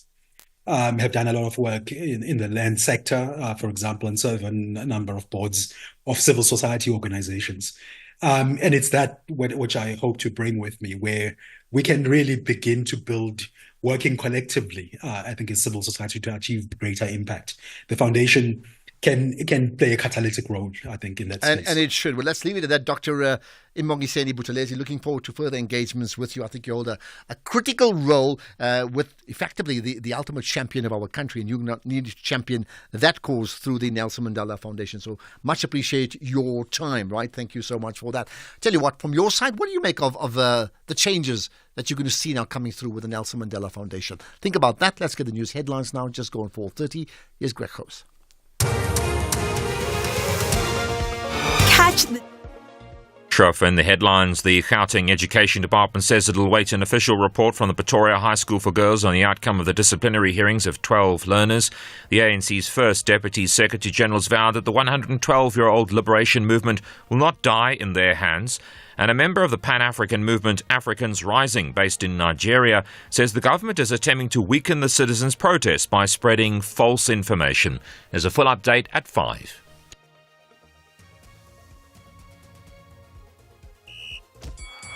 This is SAFM Sports with Tuming Kapele. Right, Chumi, let's talk sport. Let's talk what? Rugby? Yes, we're talking rugby. Springbok prop Connie Oosthuizen has been forced to retire at the age of 35 due to a severe neck injury during a match earlier this year. Now, Oosthuizen started his career at the Cheetahs back in 2008 before moving to the Sharks in 2016. He then joined Sale Sharks in England in 2020 before retiring and returning to the Sharks earlier this year. And he says this was the hardest decision of his career, but he also recognizes the importance of prioritizing his health. Then there's a Currie Cup action this weekend. Keenan Moody returns for the Bulls after recovering from a fractured finger. The Bulls are looking to pull off a win in Bloemfontein against the Cheetahs today, and that kickoff is at 5 p.m. The other interesting matchups this weekend is Sharks facing Pumas in Bombela, where the Sharks need a win, with Western Province facing the Griffins tomorrow, and Griquas versus Lions on Sunday. In Olympic news, in athletics to be specific, Sha'Carri Richardson launched her bid for Olympic redemption with a comfortable victory in the opening heats of the women's 100 meters at the Stade de France today. The reigning world champion, who is aiming to become the first American since Gail Devers in 1996 to win Olympic 100 meters, sailed through her heat in 10.94 seconds. Now, Richardson is competing in Paris 3 years after her dreams of Olympic gold in Tokyo were wrecked by a positive test for marijuana following her victory at the U.S. trials. Meanwhile, two-time Olympic gold medalist in the 100-meter Shirley Ann Fraser-Price of Jamaica, Cote d'Ivoire's Marie-Josée Talo-Smith, Dina Asher-Smith all reached the semi-finals of the event, and it definitely promises to be a cracker.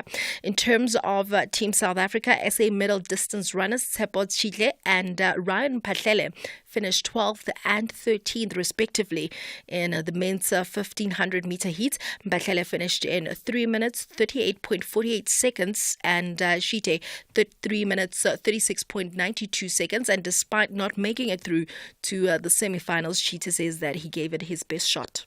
I'm just only happy just because I managed to finish the race, but the result I'm not happy about them.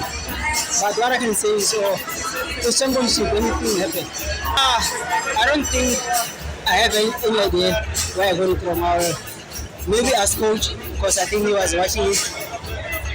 He's the one who knows that where did I go from. But I give it all my best. That's what I can say. Yeah, then I feel good coach. Then we will see what went wrong, especially. In the meantime, Spain's Carlos Alcaraz is through to the final of the Paris men's singles following a 6-1 and 6-1 thrashing of Canada's Felix Auger-Aliassime. In football, Mamelodi Sundowns skipper Themba Zwane says that players had to quickly accept the decision taken by the club to part ways with coach Rulani Mokwena. Zwane spoke for the first time about the sudden departure of reigning coach of the season, who has since joined Wydad Casablanca. It was tough for us last season, but we have learned a lot from that game of the final. And this season we're coming with a different way, where we want to start in the high, and knowing for sure that is not going to be easy. But I feel like we did a lot in pre-season camp, and we try to improve the team and try to get ready for the game. Well, Sundowns begin their 2024-25 season MTN 8 quarterfinals next weekend against Polokwane City, and Zwane doesn't want them missing out on this competition again. Obviously, as players, after seeing the news, obviously we had to encourage one another, try to support one another, knowing for sure that decisions are being made in football. And we try to respect the decision of the team and try to encourage the guys that the goal still remain the same. We still want to win all the trophies that we're competing for.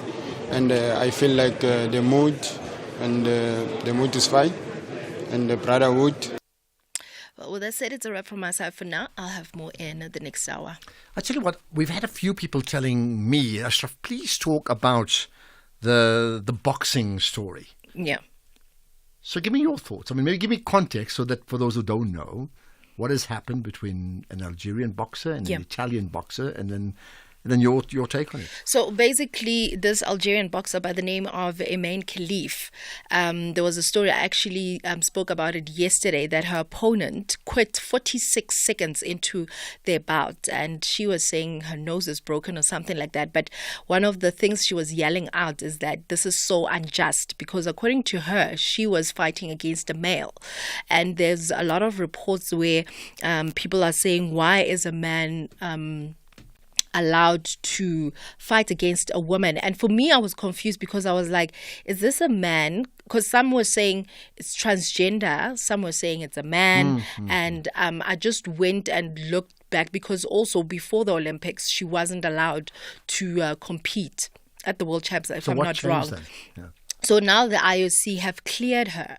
And from an article I was reading, she's actually a woman. It's just that she has that, I think it's called DHD, where you're born as a female, but you have higher testosterone levels and hidden, manly stuff. So for me, I think it's, if she was born as a female, she's a woman. Yeah, I've seen pictures of her as a young girl. I mean, at one yes, and also at one stage, Casta was also trending yesterday, because a lot of people were like, how come she's allowed, but Casta is not allowed? And also they've brought in Barbara Banda, who is the captain of Zambia's women's team, into the conversation. And people are saying transgender. I feel like people don't understand what transgender is. And you know what's the worst thing? And I saw that whatever and I understand it's complex. Yeah. But like you said, if she's born a woman, she's born a woman. She's a woman. For maybe me, there needs to be a third category, but that's another conversation. Yeah. But the level of anger against this person, like she's committed a major crime in her life. And amongst the people, someone by the name of J.K. Rowling, by the way, check out her tweets. You'll be very, very disappointed. Like, they've castigated her like they say she's a man. She's this criminal. But I mean, the way they've done it, like, she's a criminal, like, who's fixed something and done this, just maliciously. I mean, like, how do you get to that level with another human being? And that's what I was saying yesterday. The IOC said they have cleared her because they know she's a woman. Whether she's a woman that has high testosterone levels or what, that's another conversation. And for me, I was just trying to figure out, okay, everyone that's saying she's a man, prove it. Exactly. Everyone says most people are saying she was born a man. Okay, give us proof that she was born a man. Well, I think that's a good point. If you say she's a man and you believe it clearly, then just prove it when the IOC have cleared her. Thanks for that input to me. Appreciate it. If there's further update on that story, I want to certainly talk about it as well later on. You can comment on that, 0614 104 107, WhatsApp or call in. We'll take your calls in a moment. In fact, 086 000 2032. Let's get to the markets next. SAFM, guiding you through the rush hour traffic. Good afternoon. Starting off in Gauteng, the M1 southbound in central Johannesburg is slow moving towards Crown Interchange. The N12 R24 westbound in Bedfordview has a crash before Gilulis Interchange, queuing traffic on both routes. Grayston Drive eastbound in Sandton has delays towards the M1 highway, and Mabopane Highway eastbound in Pretoria has delays towards Eskom Pahleli Drive. In KZN, the N2 southbound in Chatsworth has a crash reported before the M1 Higginson Highway exit. All lanes are open. The N3 eastbound in Pinetown has a truck crash before Marion Hill Toll Plaza. The N3 westbound has a stationary vehicle after Spaghetti Junction. The N3 in Van Riemen's Pass has high winds recorded on the pass. Stationary trucks in the area waiting for wind to ease. The N3 westbound has a crash reported before the Camperdown exit. In Cape Town, the N2 inbound has a crash before Jan Smuts Drive. The N7 Jakes Hartwell Drive southbound is slow moving at Voortrekker Road. The N1 outbound is queuing towards Okavango Road exit, and Van Riebeeck Road in Kales River slow moving at Carina Street. With your traffic update, I'm Irma G. Economic news on SAFM. Facts and figures you can count on. Right, now let's get to the markets with Paswane Mpatlele, Senior Account Manager at Makwe Fund Managers. Paswane, let's talk local and global markets, things happening. Afternoon, Ashraf, and to all your listeners. Market will have dashed out some red. As investors became nervous following economic risk reporting that the U.S. manufacturing sector is in contraction once again, as the higher for long interest rates have hurt business activity, and further fears of slowdown have been seen coming through the corporate earnings through the likes of tech companies seeing their revenues falling. And this has led markets now to completely price in 3 cuts for this year and adding an additional 3 coming into 2025 as they see this weakness. Taking into account further weakness we saw today was the U.S. unemployment numbers that increased to 4.3% as unemployment grew less than expected. And when you add more to the volatility is the fact that we're going into a weekend where geopolitical tensions are really tense. And this has led investors to opt for stocks, buy some options, bonds, gold, going into this weekend for protection. As we can give you a better clear picture, was that the U.S. Dow was down 1.7%, S&P 2%, Nasdaq 3% in correction territory, Europe FTSE kept down over 1%, DAX over 2%. Locally, the JSE was down 1.5%, as our resources was down over 2%, financials 1.5%, industrial 1.1%, while gold was one of the commodities that held currency up 0.9% at $2,468 an ounce, up 0.9%. Platinum up 0.2% at $965 an ounce. Oil down 3.6% at $77.10 a barrel. Rand against other major currencies. The rand against the dollar actually held with the dollar weakness. Rand is at 18.17 against the dollar. The euro is at 19.18, and rand against the pound 23.31. Ashraf. Okay, great. Thank you for that. And we'll have another update from you, next week. Not tomorrow, not later on, but next week. Appreciate your time and have a great weekend. Paswane, right? We'll have another markets update coming up in an hour's time. Individual brilliance meets the power of teamwork. Big ups to the South African men's rowing team for their marvelous performance. Gold was delivered in a glittering fashion at the Olympic Games London 2012. South Africa's James Thompson, Matthew Britton, John Smith and Lawrence Ndlovu made history as the first crew ever to win Olympic gold in rowing from Mzansi, Africa. And the first Olympic gold in the sport for the African continent. Africa, rise! Magical moments of the Olympics. Brought to you by SABC Sport, proud broadcaster of the Olympic Games Paris 2024. For the love of the game. You are listening to the National Pulse with Ashraf Garda. Love the fact that people listening in gives us a shout out in terms of where they are, and if you do that, I certainly will give you a shout out. You can WhatsApp, and also if you have a picture of your dial locked to SFM, that's even great. You can tweet it out to just take SFM radio. But on Facebook, we've got Impumelelo saying Ashraf listening all the way from Durban, Brian Makushe listening from Pretoria. And then Tulani saying listening from the Eastern Cape, Libori in Ward 5. Vusi saying listening from the city of Mbombela. And Bongani says, my dog is barking in Afrikaans while listening to the show. And here's the last one. Percy Charles saying, why are we not talking about Helen Ziller and her comments on the GNU? Why is the show not tackling major issues around the country? And why don't we ever hear any critical voices when it comes to the DA and the GNU? It would be a shame if the show is censoring some views in support of others. I'm reading that out. I don't know where you were yesterday, Percy Charles. We were ahead of the pack then, maybe. We covered that issue extensively. And we will do it now if you wish to call in. But we've covered that issue totally. Let's get further calls now on some of the big issues, including maybe Helen Ziller too, right? Errol in Durban. Go ahead, Errol. Hi, Ashraf. I was watching that swimming too last night. And, after, Tanya got beaten by a fraction of a centimetre man, I felt disappointed. I felt the same way when the Proteas were just beaten by India. But then, as you say, when she started speaking, it dawned on me, look, it's not so bad. I mean, if anybody should be disappointed, it's her. I mean, she wanted to do it for her country. So, I'm the same as you. It sort of picked me up, and I felt, that's all right.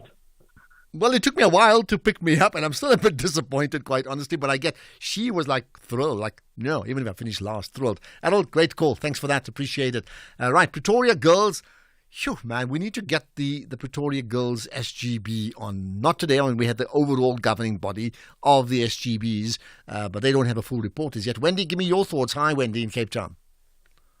Good afternoon, Ashraf. Afternoon. I'm very much on sort of with you on this thing because it seems like something is not 100% sort of clear cut.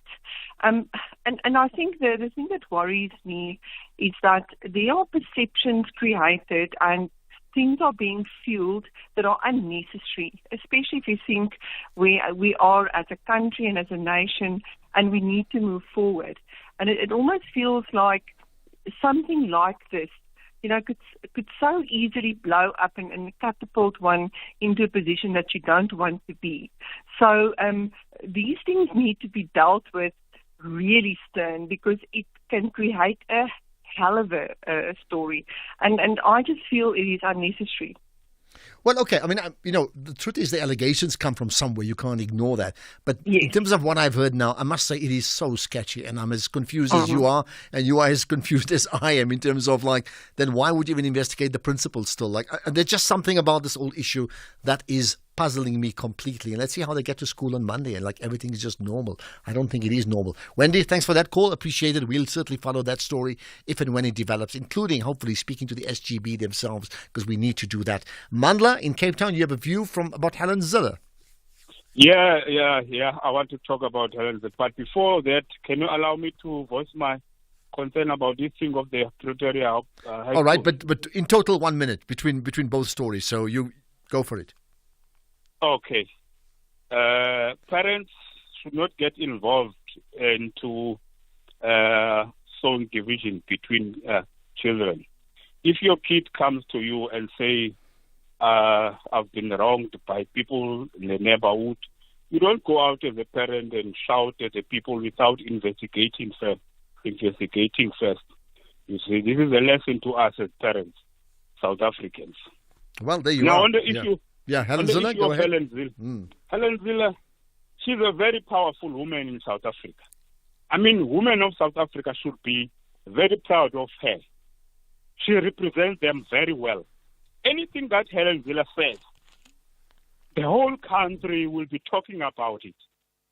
I mean, in a country where there's patriarchy, she is taking her space and using it to influence South Africans. I mean, I'm taking my hat off. She will go down in the history book as being the most powerful woman in South Africa. Okay, got that. Most powerful woman in South Africa ever. Noted. You've said it. Mandla has said it. It's on record. Got that, Mandla. Thanks for that call. Well, I'll tell you what, really, can I just say this again? We have such diversity of opinions on this show that it keeps us on our toes every single day. Would I want to change that? Absolutely not. We've got a voice note. In fact, let's do this. We've got a voice note on load shedding. Yeah. Good afternoon, Mr. Ashraf. My name is Sibulele Jobela here in Cape Town. Mr. Ashraf, we might have been told that the load shedding has been suspended for over 100 days or so, whatever days. But there's a new load shedding that has been introduced, the load reduction. In my area where I live in Kuils River Blue Downs in Cape Town, last week we had load reduction from 5 a.m. to 7 a.m. Then again, the next day will be in the evening from 5 p.m. to 7 p.m. But the sad part of this one now, unlike load shedding, there's no schedule. So you just see it as a surprise. So we have load shedding again, but in the name of load reduction. Have a lovely day, sir. Good afternoon, Ashraf. It's Sibata from Sibuki. I think Eskom must just eliminate the middlemen in order to make electricity cheaper for the people. That's the only option. Eskom can't be supplying electricity to the middlemen and then the middlemen must supply electricity to the people. That's what makes it expensive. They must just eliminate the middlemen, remove city power and supply directly. Finish and clear. Well, I'll tell you what, there's been certainly an issue around that. Weeknights on S3 are all about winning, and winning big with Wheel of Fortune. For the first time in South Africa, Wheel of Fortune is on S3, Monday to Friday at 7:30 p.m., where Rorisang has South Africans locked into the world of word puzzles. Watch contestants spin the wheel to stand a chance of walking away with 100,000 Rand, or a car valued at over 500,000 Rand. You can also be part of the show and win big.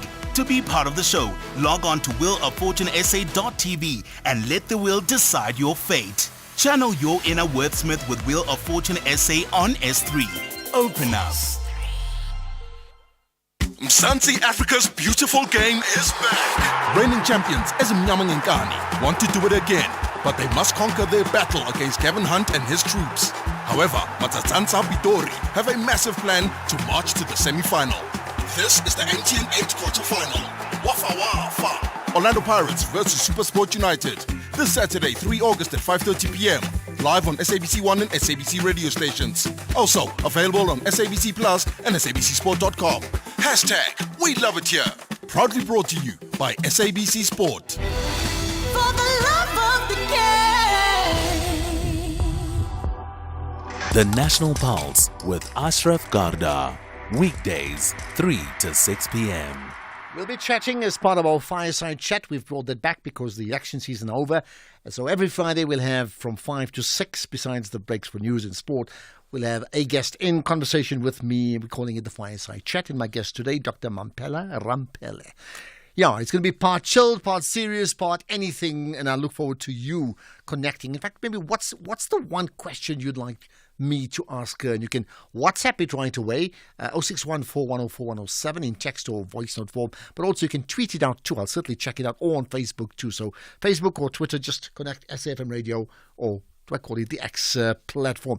In terms of Eskom, well, yeah, I know people are battling with, it's not load shedding, but it's not organized, fixed load shedding. Maybe it's even worse, but it can't be compared to what happened 6 months ago. I think, no, not 6 months, 3 months ago. It's nowhere near that. We know that. There are problems, but it's not anywhere near that, right? Okay, let's connect with other issues. And in terms of Eskom and private, not getting in other parties, I think in principle it's fine, but the reality, it's like, I'm in a studio right now. If our if the sound system goes off, we can have one or two technical people here to assist us from an SAFM or SABC point of view.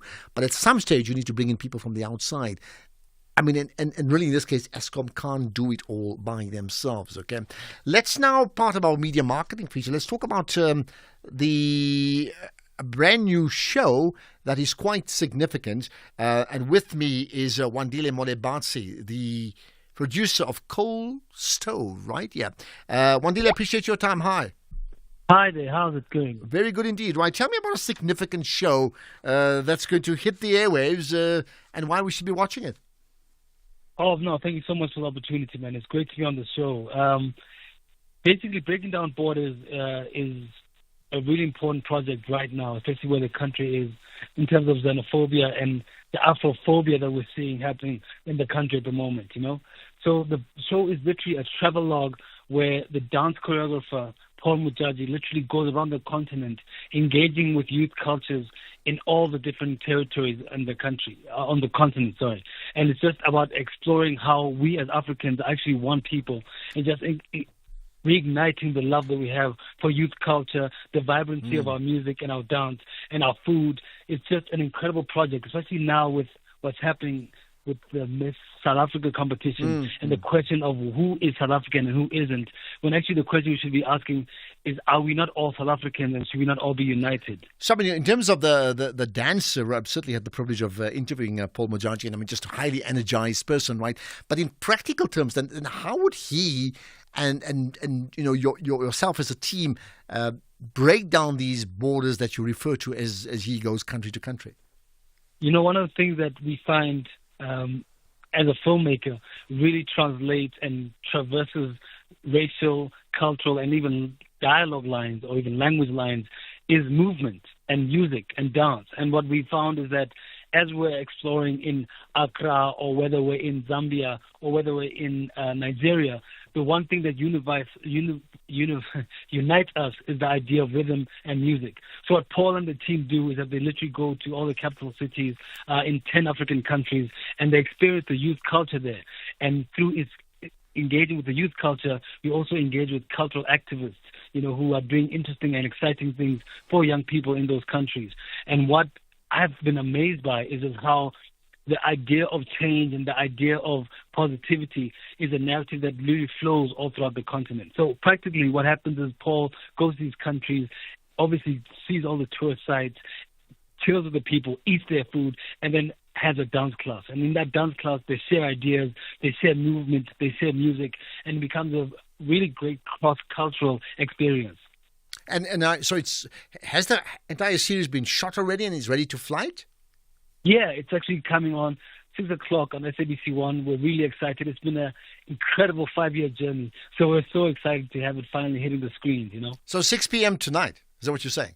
6 p.m. on Wednesday. Oh, Wednesday, okay. I thought like, okay, they need to end this show and then watch that, right? 6 p.m. on Wednesday, right?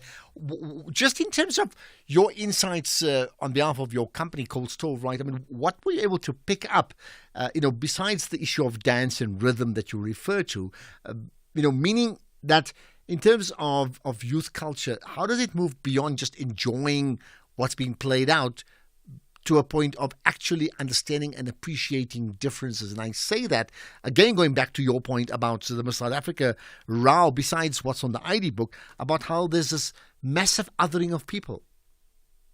100%. And I think what's been shocking for us, and I guess the word shocking might be incorrect, what's been really exciting and pleasantly, a pleasant surprise really, is how similar we are as Africans. You know, the idea of poverty, the idea of clean water, of energy, the 4IR, and the Africa being left behind are things that come up with all young people all across the continent.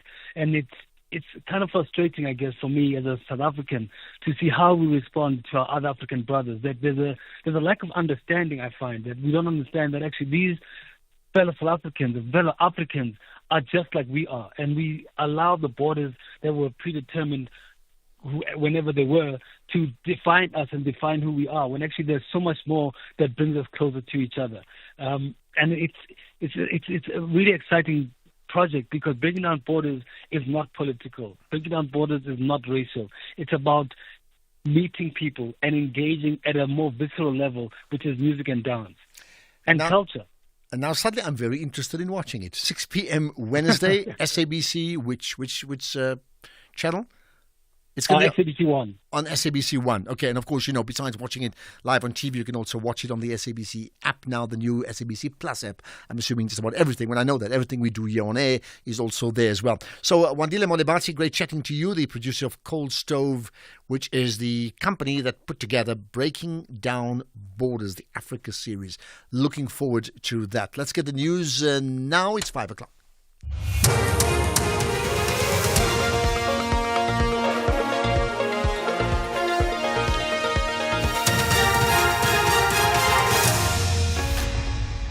In this news update, Department awaiting report from Pretoria High School for Girls and Alexandra residents up in arms over disconnected power. Good day to you.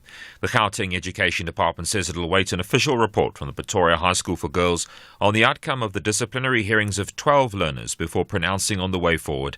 This after the school announced that the 12 suspended learners have been found not guilty of misconduct. This was the findings of a panel of the school governing body that presided over the learners' disciplinary hearings. The learners were implicated in a controversial WhatsApp group that was allegedly filled with racial comments and complaints about black learners. Department spokesperson Steve Mabona.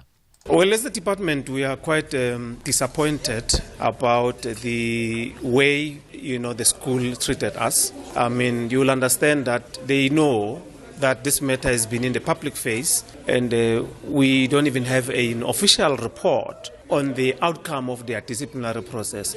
So our problem is that why would you not be given a report? The ANC's first Deputy Secretary-General, Nomvula Mukunyani's vowed that the 112-year-old liberation movement will not die in their hands. After enjoying impressive electoral support since 1994, the ANC for the first time lost its majority in the May elections and was forced into a government of national unity. The party's top brass is now locked in a 3-day NEC meeting, which will be followed by an NEC Lekgotla. Mukunyane says the ANC will not die in their lifetime.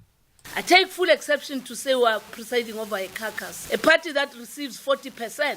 And what we are sitting and deliberating on there is that it will not become a carcass in our lifetime. And what are we going to do? Renewal must not be subjective. Recruitment of members must go with political education. The ANC that gets preoccupied with elections of internal structures must be something of the past. A branch of the ANC that is functional must be measured not on the basis of 100 members, but it must be on the basis of its program in the community, so that it's not just a door-to-door for the first time in 5 years. The Nelson Mandela Bay Metro's Joseph Satsire says punitive water tariffs are one of the necessary measures that had to be taken by the Eastern Cape municipality to manage water consumption. The tariffs were implemented when the Metro was facing day zero.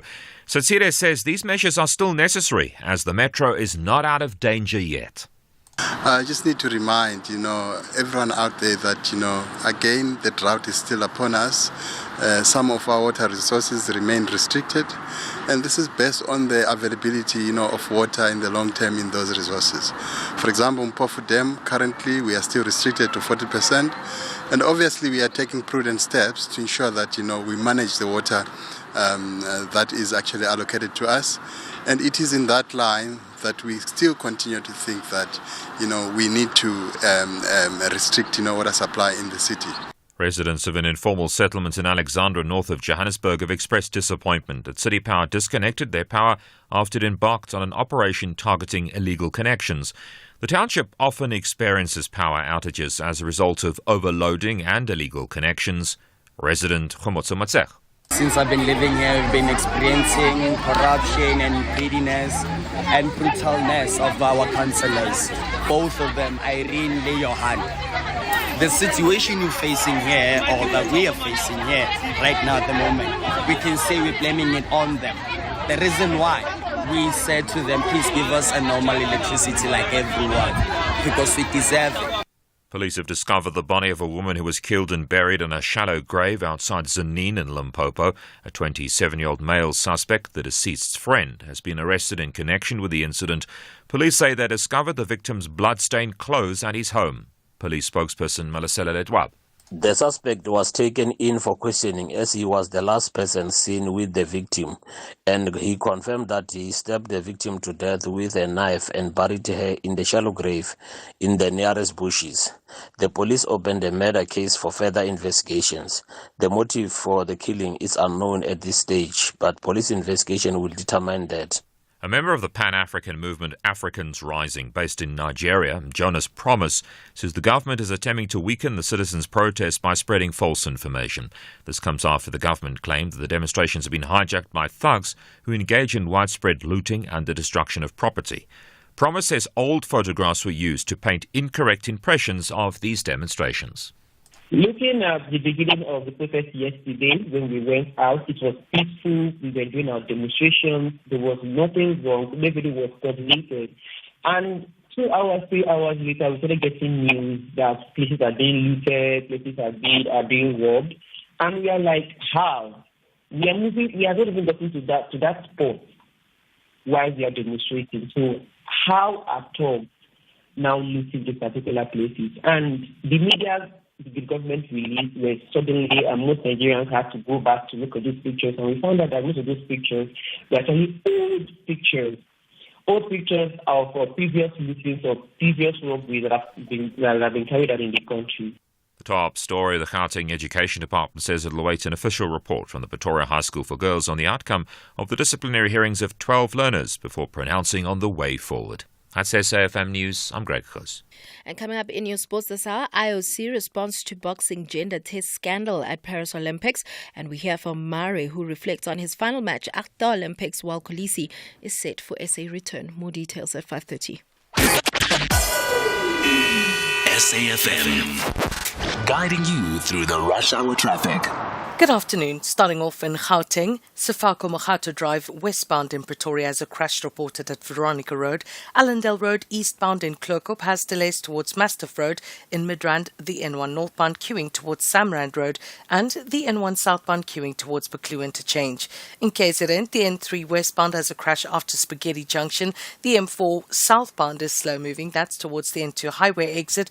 The N3 eastbound in Pinetown has a truck crash reported before Marion Hill Toll Plaza, and the R102 southbound is slow moving near Old North Coast Road.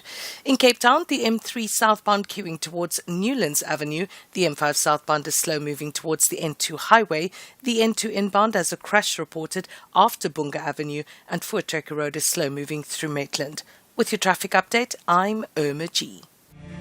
When Freddie, a troubled woman, is nearly assaulted outside a nightclub, the toilet attendant steps in to help. Baba, a former child soldier, acts with swift, unstoppable brutality. She's entranced. The pair form an instant, intoxicating connection. Something dark within both of them quickly emerges. Soon, they set about exacting revenge on people from Freddie's past. Baba's skill for violence and Freddie's tinge of psychopathy prove a lethal combination.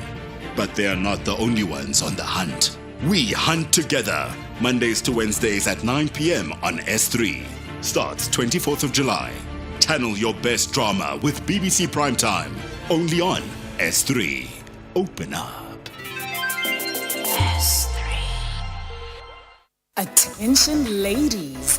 Join us on Saturday, August 17th, 2024 for the Star Choices Yours Women's Day event at Altitude Fourways, a day dedicated to empowerment, inspiration and transformation. Engage with dynamic speakers, attend interactive conversations and connect with amazing women just like you.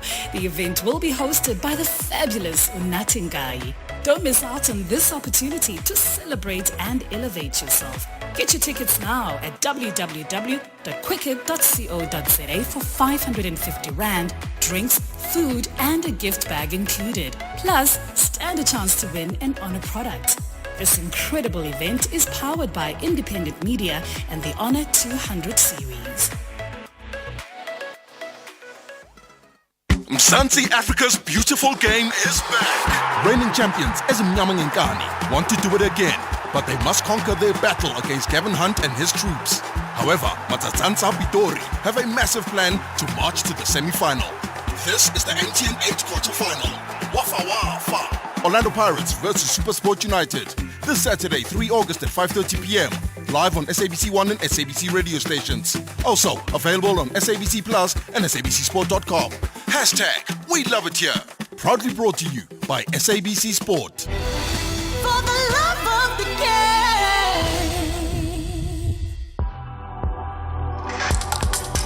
The National Pulse with Ashraf Garda on SAFM. You're listening to the National Pulse, weekdays 3 to 6 p.m. Right, in a time when we battle with socio-political issues and we struggle with leadership, I think you're in for a treat from now all the way up to 6 o'clock. And I say that, a treat, because we have this fireside chat that we now do every Friday around this time. Last week we had Lorenzo Davids. Please do listen to that podcast. I thought it was a really great conversation I had with him in Cape Town, right? But today I'm in Joburg. My guest is not in Joburg, but she's somewhere. But what's important is we're going to spend time with her, Dr. Mampela Rampele. And she's the guest in the fireside chat. So great chatting to you and nice to see you. We're connecting via Zoom, right? Well, it's good to see you, Ashraf. It's been a while since I last saw you. And we all are getting on in years. I wasn't going to say that, but you're looking very, very colorful. And I'm looking at it. I mean, we've got this on Zoom so people can see you visually. Where are you now? I mean, where are you talking to us from?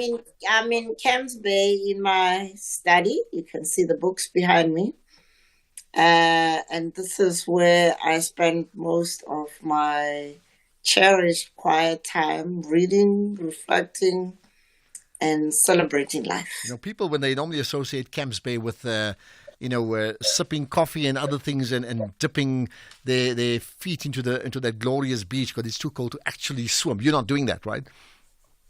No, I was born and bred in Limpopo, so swimming is not a strength that I can boast about. I must tell you, and I have this habit often when I do Zoom chats myself, I have as a background, I have a bookshelf, right?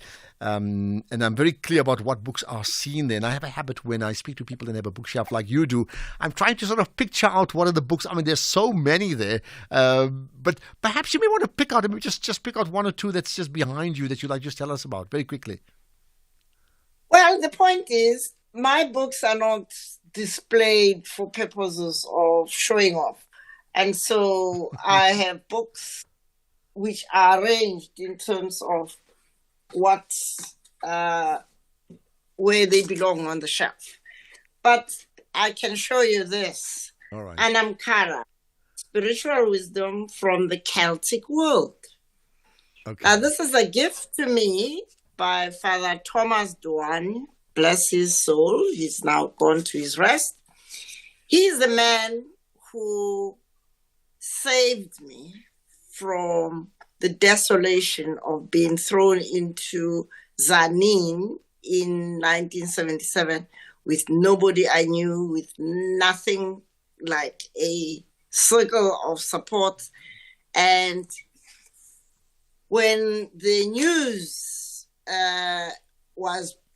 broke of Steve being murdered, I was lying in hospital with Stephen Biko being murdered. I was lying in hospital with a threatened miscarriage from his son at 4.5 months pregnant. And so there I am in a foreign land. I get this absolutely devastating news, and I've got nobody on whose shoulder to cry. This Irish priest, Thomas Duane, got the news and drove straight to my bedside. And when I wake up every morning, he'll be sitting there, and I fall asleep. And then when I wake up, he's there. Now, how he did it, I don't know. Now, this Anamkara is a book which he gave me. It's written by John O'Donoghue, who's one of their great Irish thinkers. It's about friendship that is deeply spiritual, which is what his and my friendship turned out to be, because from 1977 until he died about 2 years ago. We were friends wherever he was. When he got sick with Parkinson's, I used to visit him in Mariental, in Namibia. So this is the book. Okay, that's fascinating, right? And I'm also, and I have to say, I mean, there are two other things that I'm just looking at you visually.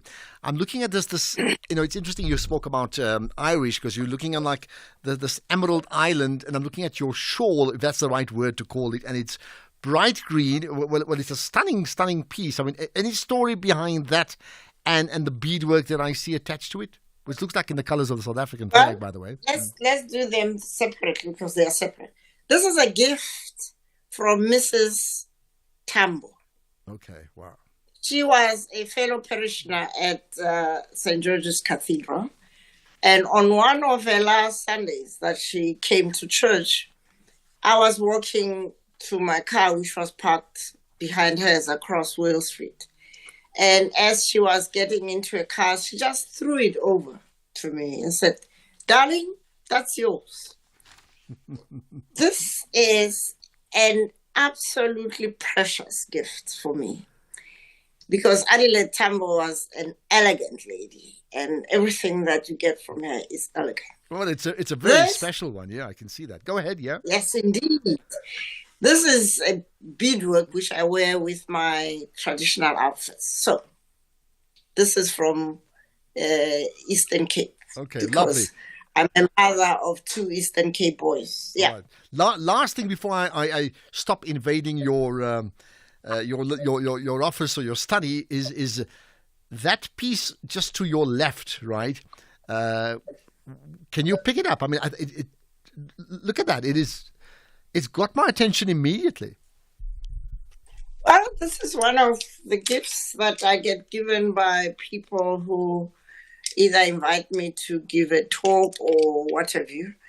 But as you can see, this is also draped in a rosary, which was a gift also from somebody else. And then the cross, which was an award by the Anglican Church for the story of how Jesus was struggling with the cross, and somebody took the cross upon themselves. That John is celebrated with this cross. Okay. And this was my award from St. George's Cathedral for my life of service. Okay, and it looks like it's a lady with a sort of a slashed skirt, right? In sort of a burgundy color, with an orangey top and like a matching duck, and I think she's got a drum, and it looks spectacular. Some people can't see it, but we're certainly talking about it. So, and I mean your shawl, which is paisley. I should also mention that there's just so much color in what we're talking about. Let's talk about other things that are colorful in your life. What are you doing with yourself these days? I'm playing a role of a bridge between my generation that fought for freedom and worked hard to make freedom a reality in different ways. And from that generation of 15 young people who started the Black Consciousness Movement in 1968, 69, I'm one of the few remaining surviving members. The others are Bani Pichana, Malusi Mpumlwana. I think those are the ones. And so for me, I believe that the promise of freedom has yet to be a lived reality for the majority of South Africans. And for as long as that's the case, I can't enjoy my stay in Camps Bay as if I live in a normal country. My country, your country, our country, has yet to fulfill the promise we made in the preamble of our Constitution to heal the wounds of division from our ugly past and to build a united, non-racial, non-sexist, prosperous democracy where everybody's talents are developed. So I see my role as a bridge between that generation of idealists of the Black consciousness movement and later the mass democratic movement, and today's young people, many of whom post-1994 were born post-1994, and assumed, and of course the fault was with the people who, including Mandela, who said, we will build you houses, we will give you free health care, we will give you free education. There's nothing that destroys the capacity of human beings to be agents of history, like being treated as recipients of charity. So that wrong framing of what it is that the post-apartheid government would be able to do to build that country described in the preamble of our constitution was a very unfortunate framing. And it happened because the government was constituted by people who were not in the country for many years. Mandela, 27 years. Those who were in exile, similar years, at least more than 2 decades. So they didn't have the spirit which we developed, that the freedom is about self-liberation in the first instance. We had to liberate ourselves from calling ourselves and allowing others to call us non-whites, non-Europeans. So the first act of freedom is self-liberation, to assume the identity that gives you the dignity to be the full human being you were created. Pause on that, because I don't know, in terms of your role as a bridge builder, you've also written a letter to the president. I want to know what the contents are. Then we'll talk about other things too. My guest, Dr. Mamphela Ramphele, is part of this every Friday fireside chat where we talk about all things that are just fascinating, but it's completely off the cuff, completely unscripted. So I don't know where we're going to go next. We'll see. The world's best cooking show is finally here. MasterChef South Africa Season 5. You'll meet 20 talented home cooks from around Mzansi, noma uphumaphi, and no matter your favorite dish. See if the chefs can handle the heat in the kitchen in a race to be crowned MasterChef South Africa. Every Saturday, 7:30 p.m. only on S3 Channel 193. MasterChef South Africa, the world's best cooking show, proudly sponsored by Pick n Pay. Here he comes. Hello, guy. You're so dramatic. Hey, bro, it's not me. It's the extra styling kit. The leather seats with the red finish. It's the tow bar, all coming standard with my red Isuzu badge. Wow, now that is extra. Why be standard when you can get the all-new Isuzu D-Max X Rider from just 8,742 Rand. Prime less 3.5%, 0% deposit, 40% balloon, and 72 months to pay. Get yours today. Finance is subject to approval. Isuzu Finance, a product of Westbank, a division of First Rand Bank Limited, an authorized financial services and registered credit provider. Mzansi Africa's beautiful game is back. Reigning champions Ezimnyama Ngenkani want to do it again, but they must conquer their battle against Kevin Hunt and his troops. However, Matsatsansa Pitori have a massive plan to march to the semi-final. This is the MTN 8 quarter-final. Wafa Wafa. Orlando Pirates versus SuperSport United. This Saturday, 3 August at 5:30 p.m. Live on SABC 1 and SABC radio stations. Also available on SABC Plus and SABCSport.com. Hashtag We Love It Here. Proudly brought to you by SABC Sport. For the love of the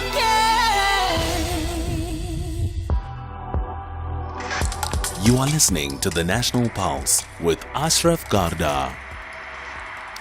Really enjoying this fireside chat, although we're not exactly seated next to each other, but maybe connectivity does that. It can bring us all together as I come to you wherever you may be in the country and around the world, listening not just live on radio, but also download the SABC Plus app, which allows you to listen via streaming live in like top-notch quality. My guest, Dr. Mamphela Ramphele. You can connect, by the way, maybe take time for maybe 3 calls, quick calls if you can. 086 000 2032, and to WhatsApp, voice note or text 0614 104 107. Otherwise, you can also post on our Facebook page, but do that on Twitter as well. Just that X platform. You can SAFM Radio, just tag us there, and you can tag me too, Ashraf Garda. Right, back to where you were. So it's this bridge builder. You've written a letter, an open letter to the president. we're not going to have a long chat about it. There's no time for that. But just why did you do it, and what's the essence of it? I was one of those South Africans who really expected a lot from our president when he was appointed. And when he said, Tuma Mina, I thought, well, this is a man I'm going to support. So for me, the failure of the ANC to get the usual majority that they took for granted has woken them up. So when he came to the results center and said, the people have spoken, I said, we seem to be going somewhere. So I think the president has acquitted himself very well after that wake-up call. The government of national unity that he established is actually quite good for the ANC. Now, you heard the other ANC ministers complaining that they are being shown off as not being competent. Excuse me, when other people are performing better and you are underperforming, you stand up, pull up your socks.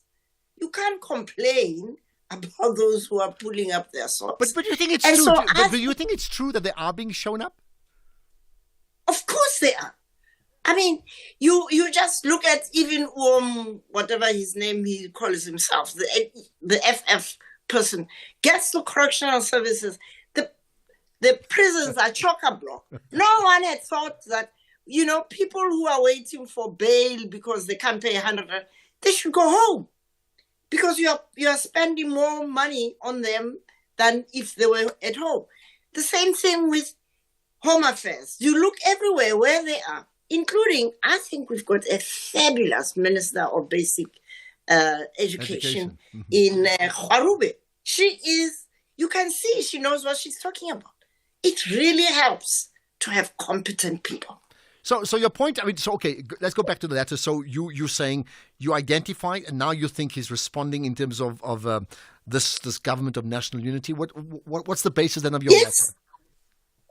Well, the basis of my letter is to say you have done well by setting this up. You have done well by showing your sensitivity to what the voters are saying. Now you have got to finish the job you say you're going to clean up after state capture. I mean, you just look around, you can still see. But again, we are going to be held by people like McPherson, who's asking the question, how did anybody ever purchase telecom towers? Those are the things that my dear president should have been asking questions about, or getting the Hawks and the MPA to do something about. So I believe that this wake-up call has strengthened our president's spine, umqolo in his close. So I think now he has the courage. He has shown signs of courage to deal with what he knows has to be dealt with. What do you say about those who say he sold out? I mean, like he sold out by doing business with the white parties. I mean, and you've heard that, of course. Well, selling out by doing business with the white parties is what the Constitution desires us to do. The idea that we still have racial classification is not what the Constitution says we should do. So the sellouts are the likes of EFF who have taken money from Gogos. That's the most horrible way of selling out. Stealing money from pensioners, that's selling out. Stealing money from children so they don't get food, that's selling out. Stealing money that was supposed to go to COVID-19, that's selling out. What Ramaphosa is doing is exactly what the Constitution says. We must end the divisions from our ugly past. Of course, that also requires Helen to learn something about what it means to work in a team. Well, you would know. You once kissed and made up with her, so you would know. What do you make of her latest pronouncement? I kissed Helen many times because I worked with Helen as a fellow parent at UCT. So that kiss was one of many. So that's not the. But that's the one we're right. Anyway, yeah. Well, that's because all of you have this unfortunate fixation with the fact that a white and a black person can do things together. It's a sad reality that all of us are affected and have bought into the racism myth. Okay, just pause on that Ellen racism. is just a South African. Pause on the racism. We'll talk about it. I want to bring in Olivia, who's calling in from Gqeberha, because she wants to comment on something I think very relevant. You've got about 30 seconds before news time, so go ahead quickly, Olivia. Ashraf and distinguished guests, I just want to salute the sister for being an icon. That the girls who has been found not guilty today can look up to, as well as the complainant. Don't look far. This is who she is. The ladies from our generation. Build that diversity goal. Build that equity. Love you, sister. Love you. Thank you. And also, just spare a thought for one of the comrades who was buried today, Hamas leader, Ismail Khania. I know you feel the same way I feel, because Steve Biko suffered the same lot. They gave their life for the cause. Thank you, my dear. All around the world, we pray today in the masjids for him, and we will never forget you, Steve Biko, and all of the liberation fighters of South Africa. Thank you so much. Nice. Shukran, Ashraf. Thank you. Thanks for the call, Olivia. Maybe just a respond in 20 seconds. We're on to news time. Just a quick response to her. I think the people of Palestine require all of us to support them, because what's going on there is what exactly we went through here in this country. It is time for peace, time for respect of human dignity. Killing people is not the solution, and Jewish people or Israeli people in Israel will never be safe simply because they kill other people. Safety will come from peace, as Desmond Tutu said, between the Jewish people and the Palestinian people, the Israelis and the Palestinians, so that the future can be one they build together. Okay, I wonder who's listening on that issue, because there's so many takeouts from that insight as part of this fireside chat with Dr. Mampela Rampele. More to come in a moment. Let's get the news headlines now. Here's Greg Rose. In the headlines, SATU says it's disappointed with the outcomes of the disciplinary hearings for 12 learners from Pretoria High School for Girls. The KZN Police Commissioner says the province's youth are among the highest criminal offenders in the province. And at the Paris Olympics, there's growing controversy over two athletes who've been cleared to compete in the women's boxing events despite being disqualified from last year's World Championships. More on that story and other news at 6 o'clock. SAFM, guiding you through the rush hour traffic. Good afternoon. Starting off in Gauteng, the N1 southbound in Fourways is queuing on the off-ramp to Winnie Mandela Drive. The M1 southbound slow moving through Crown interchange towards Boysons. In Pretoria, Sefako Makgato Drive westbound has a crash at Veronica Road, and Solomon Mhlangu Drive has delays at the N4 highway. In KZN, the N3 westbound in Pinetown has a truck crash reported west of Marion Hill Toll Plaza, queuing traffic on both directions. The N3 eastbound in Camperdown has a crash before Umlaws Road, and Umhlanga Rocks Drive southbound is slow moving between Sunningdale and Glen Hills. In Cape Town, Badengracht Street outbound slow moving towards the elevated freeway. The N2 inbound has a crash reported just before Jan Smuts Drive. The N7 Jakes Hadwell Drive southbound slow moving at Voortrekker Road, and the N1 outbound queuing towards Okavango Road exit. With your traffic update, I'm Irma G. This is SAFM Sports with Tuming Khapele. So to me, as the swimming sort of winds down, we're out of it, the athletics rises. Yeah. Right? The athletics rises, and a lot of people are definitely looking forward to seeing how South Africans are going to line up on the field and track. But talking about the Olympics and just what we spoke about earlier regarding the Algerian boxer Iman Khalif, the International Olympic Committee says that they saddened by the abuse that is received by the boxer over a gender role. The IOC argued that the fighter has been competing in international boxing competitions for many years in the women's category, including the Tokyo Olympics, which were held in 2021, and other World Championships and IBA-sanctioned tournaments. According to IOC spokesperson Mark Adams, he says that the IOC is basically just trying to do everything in fairness and just to balance things out, and they will definitely perhaps keep a closer eye on this issue. However, he says it's definitely not a case of transgender. Okay. This boxer is female. So basically, from their point of view, end of story, finish and club. Yeah. According to them. In athletics, the SA 100-meter record holder Akani Simbini faces a heavy burden of expectations as he approaches his third Olympic Games in Paris. The Olympic 100-meter finalist will begin his campaign in the heats tomorrow. That's around 11:45, competing alongside local sprinters Sean Maswangai and Benjamin Richardson. The semi-final is set for Sunday at 8 p.m. with the final following at 10 to 10 in the evening, where Simbini aims to secure his first ever Olympic medal. Right now, I used to look at, who's coming into the competition, who I'm going to race against. But I think this year it's just different mentally and just myself. I think I've just been focused on myself and my journey and how I am going to race and how I'm going to put my race together. And that has been something that has been working for me this whole year, and I'm happy with it. And that's how I'm looking at it here. It's just me and my lane and me running my race pattern the way I want to.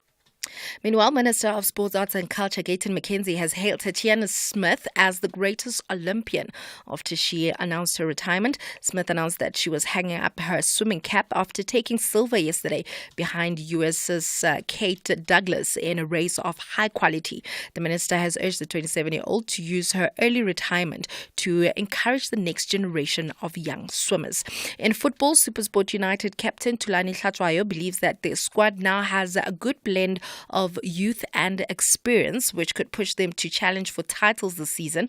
The Tshwane outfit took a different approach this transfer window by recruiting veterans Pogiso Sanoka, Nyiko Mobi and Vincent Bule to the team. And according to Hlatshwayo, he feels that it will give Gavin Hunt quality options.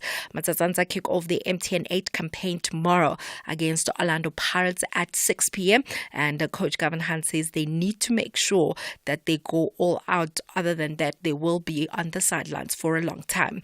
Then, according to SABC Sport midfielder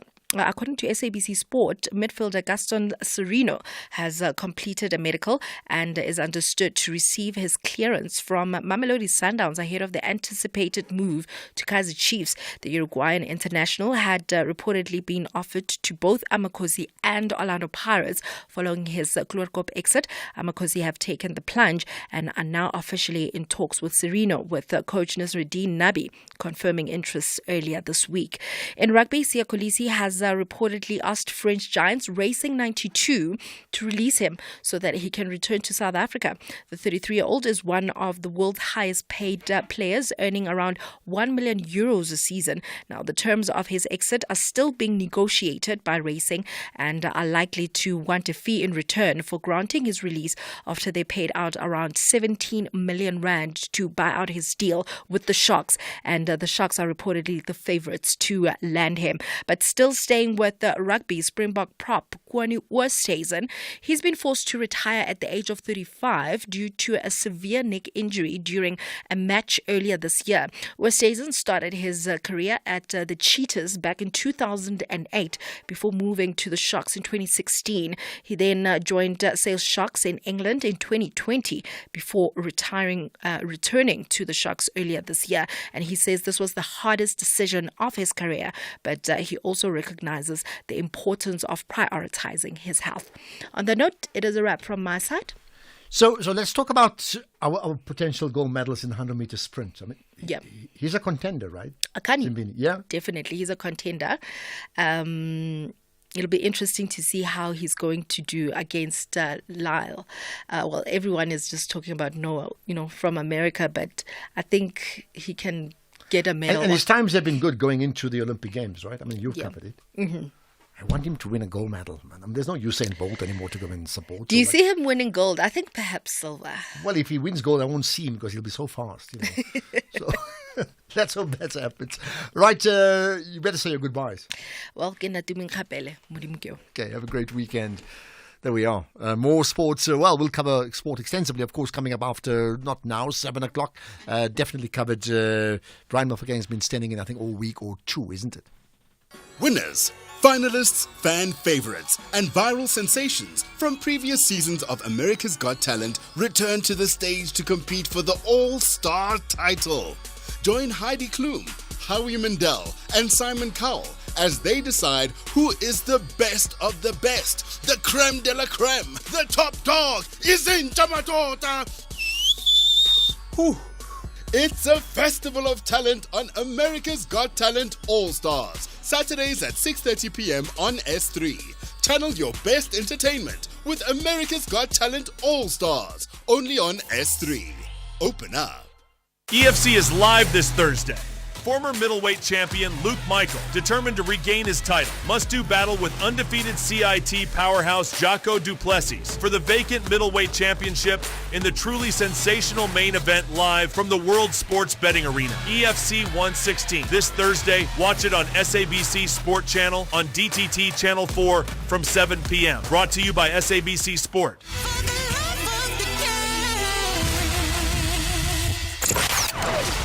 Economic news on SAFM.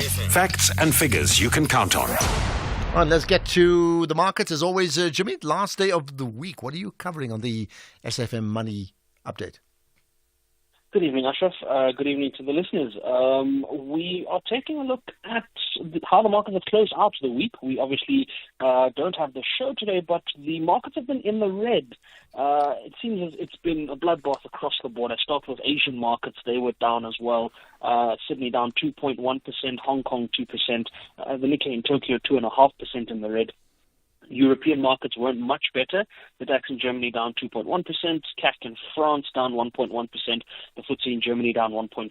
US markets are trading in the red at the moment, with NASDAQ down 2.8, almost 3%, the S&P down 2.5%, and the Dow down 2.3%. Our local markets closed out in the red as well, with the all-share down 1.6%, the top 40 down almost 1.7%. Resources leading that downside move, they were down 2.8%.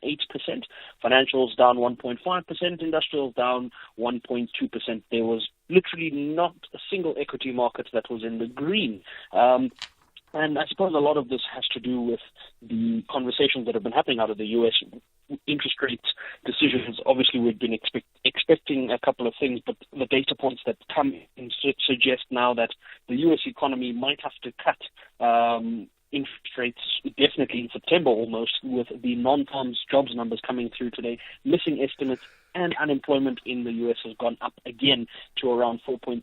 So the U.S. will probably have to make some tough decisions on the interest rate side of it, and I suppose that's what markets have been pricing in. If we look at some currency moves, the rand has weakened against the dollar at 18 rand 27 from where it was yesterday, around 18.18. Against the pound, 23 rand 40, down almost 0.75%, and 19 rand 96 against the euro. 1 Australian dollar is now below 12 rand. It is 11 rand 91. And if we have a quick look at some of the commodities prices, gold giving back some gains, $2,424 an ounce. Brent, $76.94 a barrel. So it looks as though it's been a tough end to the week and start to August, but it is almost expected if we look at how July ended up. So we'll keep an eye on these and other stories and come back next week with more information. But for now, back to you and the team. Right, you have a good weekend. As you said, no show after 6, so your weekend starts now, I think. Enjoy it. There we are. Jimmy, as always, with fabulous news around markets that you just simply cannot miss. Right. Let's get back to the issues at hand.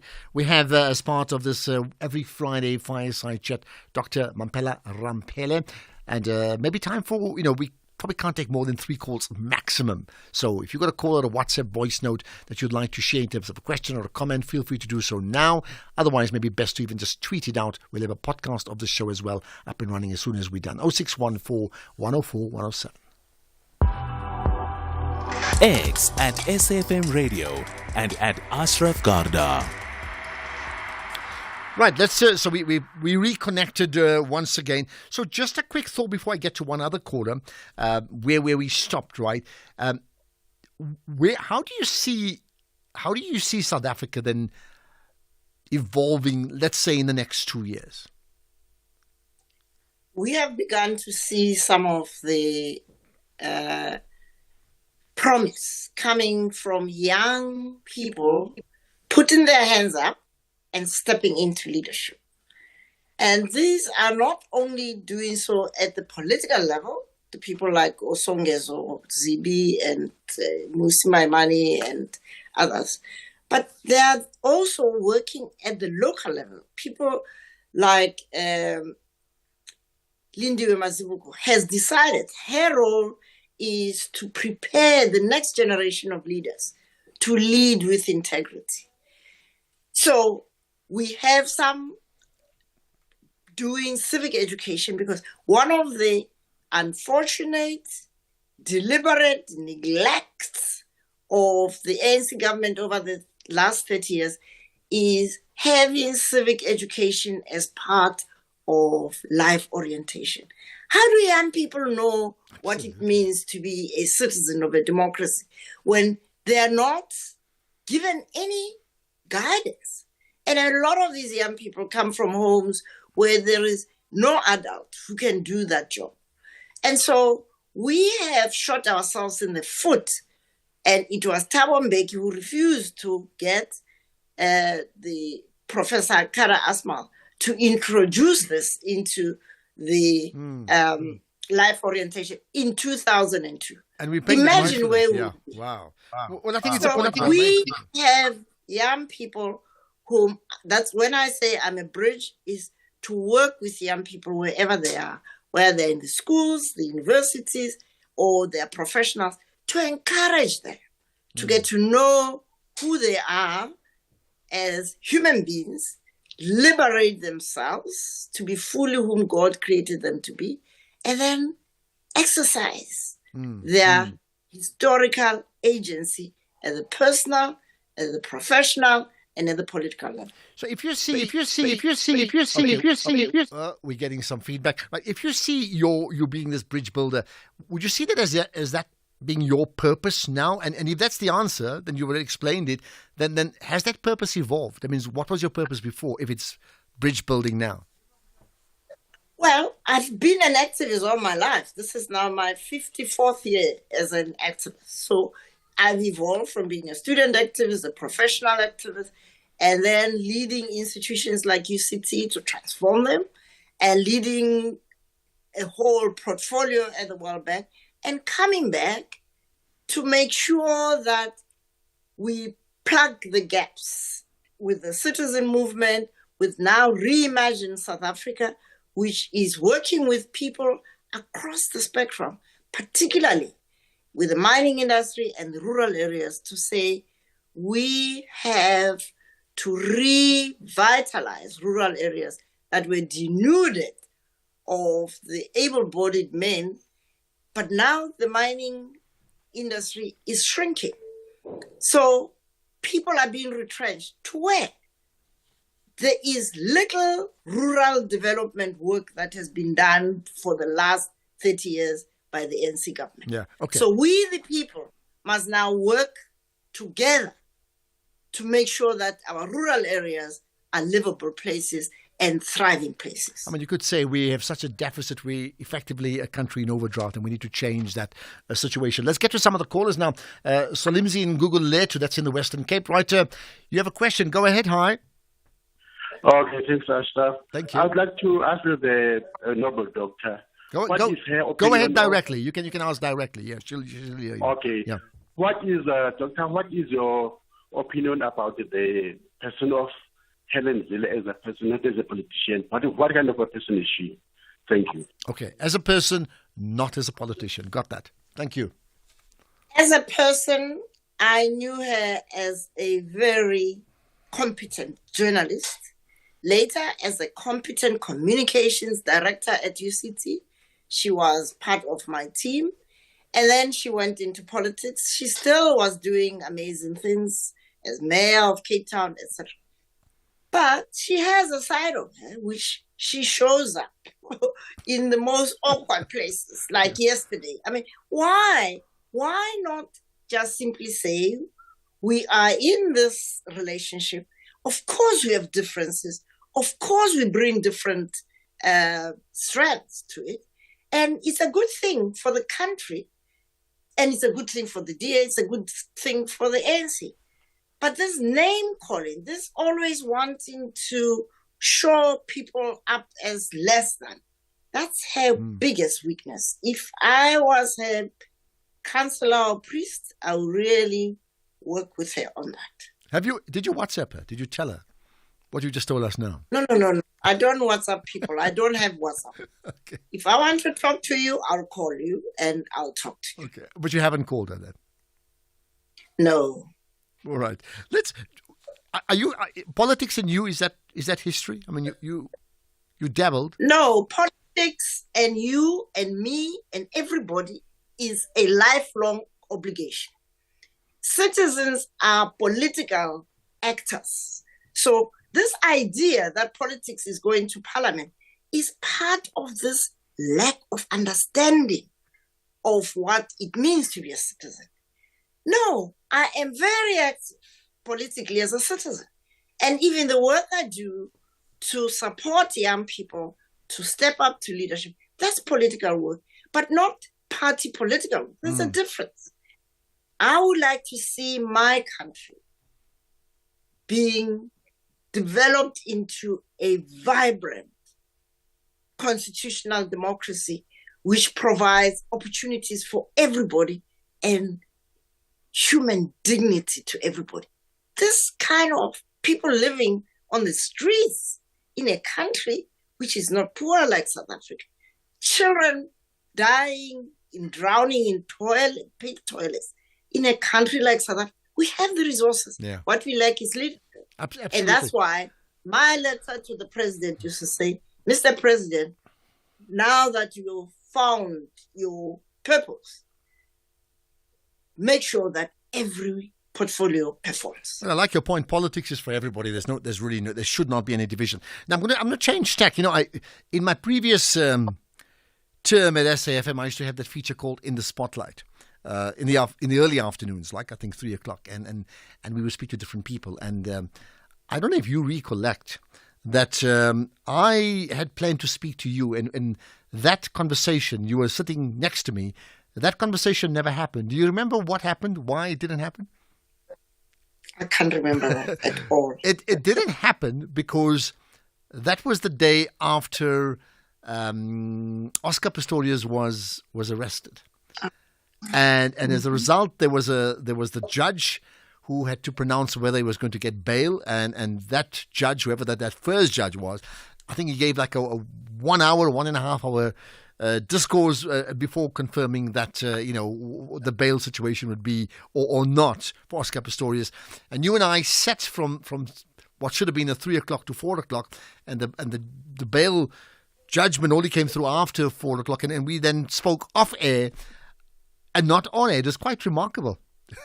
I always remember. Remember that. Well, it's the interview that never happened. And I'll tell you why I remember it so well. Because you then explained to me to say, okay, don't worry about the Oscar Pistorius story and what the ruling is. I want to watch something that matters so much to me. I have this love for this thing. Do you remember what it was? Well, you wouldn't remember. I know what it was because it was cricket. You're watching South Africa play.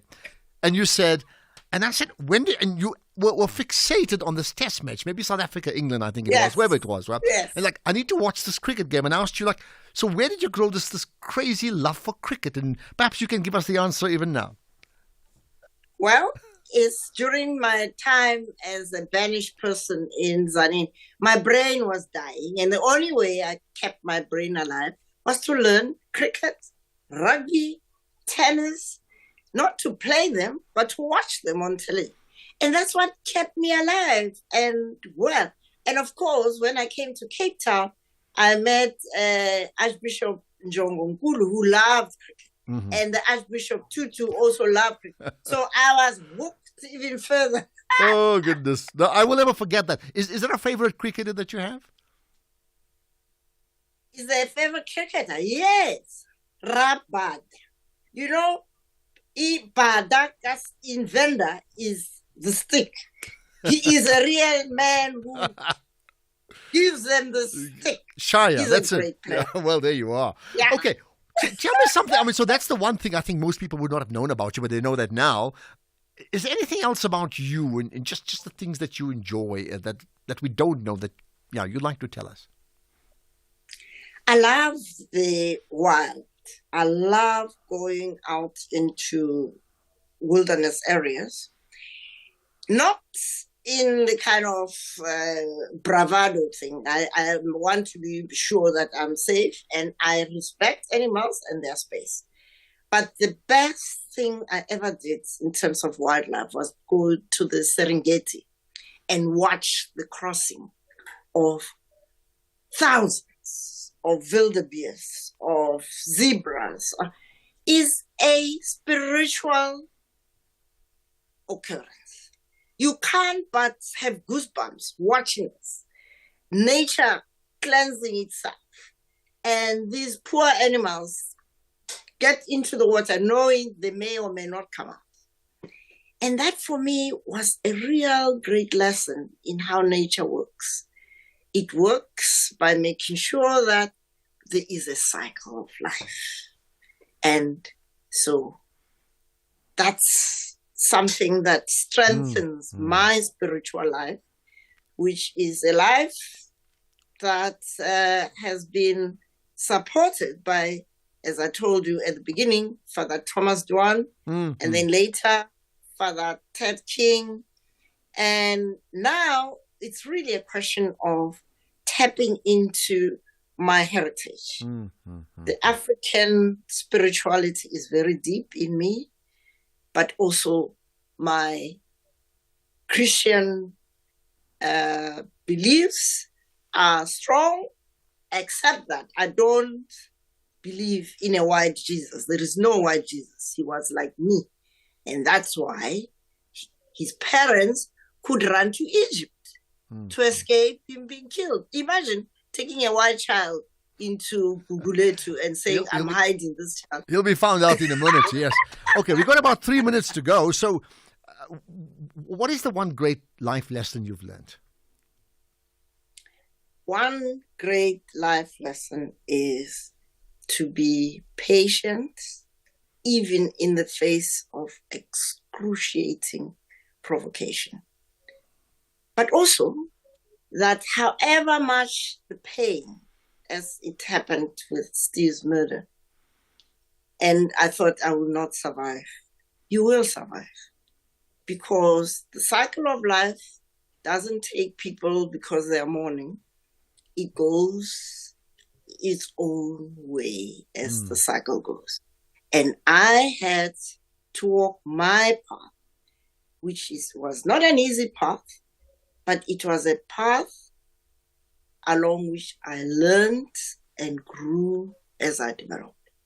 So now this bridge building work I'm doing is to give back to young people what was given to me by the people who supported me at my lowest point in life. And you certainly do that, right? What about, I mean, many people would love to share, have a seat at the table with you. I mean, I'd love to. We've met, I have the privilege of knowing you. But who would you like to meet? I mean, is there one person that you haven't had the privilege of a one-on-one chat with and you say, I'd love to meet that person and spend time? Not really, because I have been blessed. I meet so many people from across the world.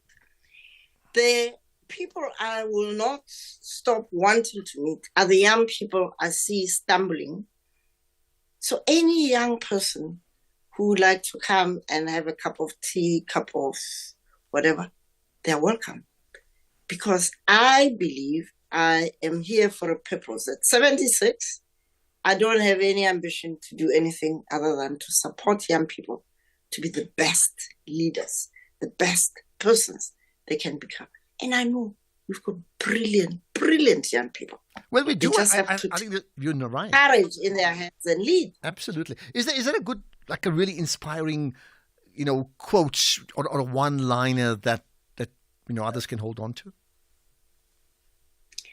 The one-liner that everybody should live by is that we are here on earth for a purpose.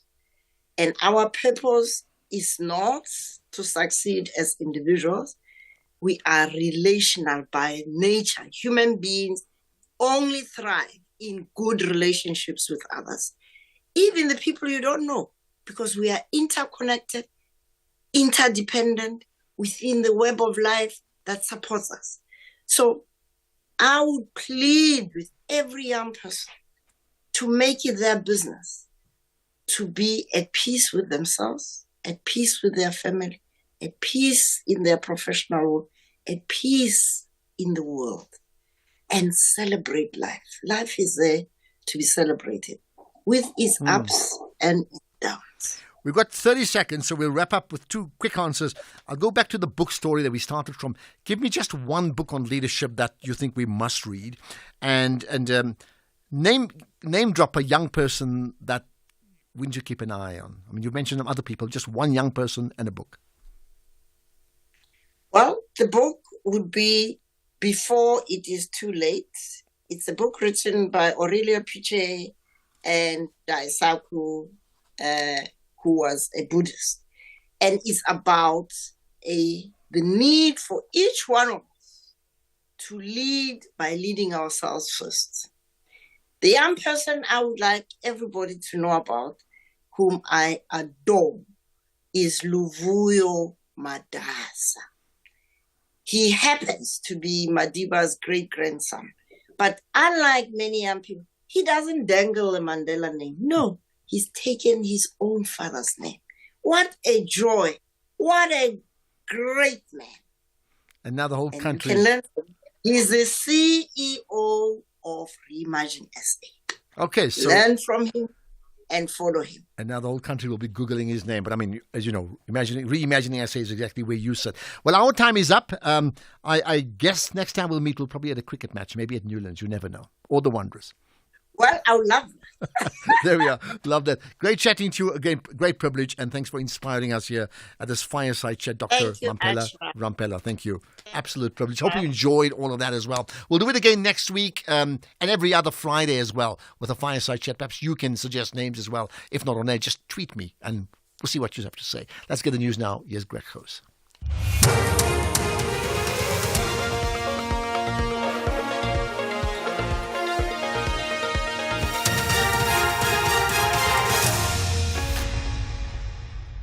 SATU speaks on disciplinary hearings at a Pretoria high school and controversy over some female boxers at the Olympics. Good evening. Teachers Union SATU says it's disappointed with the outcomes of the disciplinary hearings for 12 learners from Pretoria High School for Girls. It's since emerged that the learners were found not guilty of misconduct following disciplinary hearings conducted by a panel of the school governing body. The learners were implicated in a controversial WhatsApp group that was allegedly filled with racial comments and complaints about black learners. SATU's Namusa Trebi says there are questions the school needs to answer. They did not give detail of the charges in the letter, and they did not give detail as to how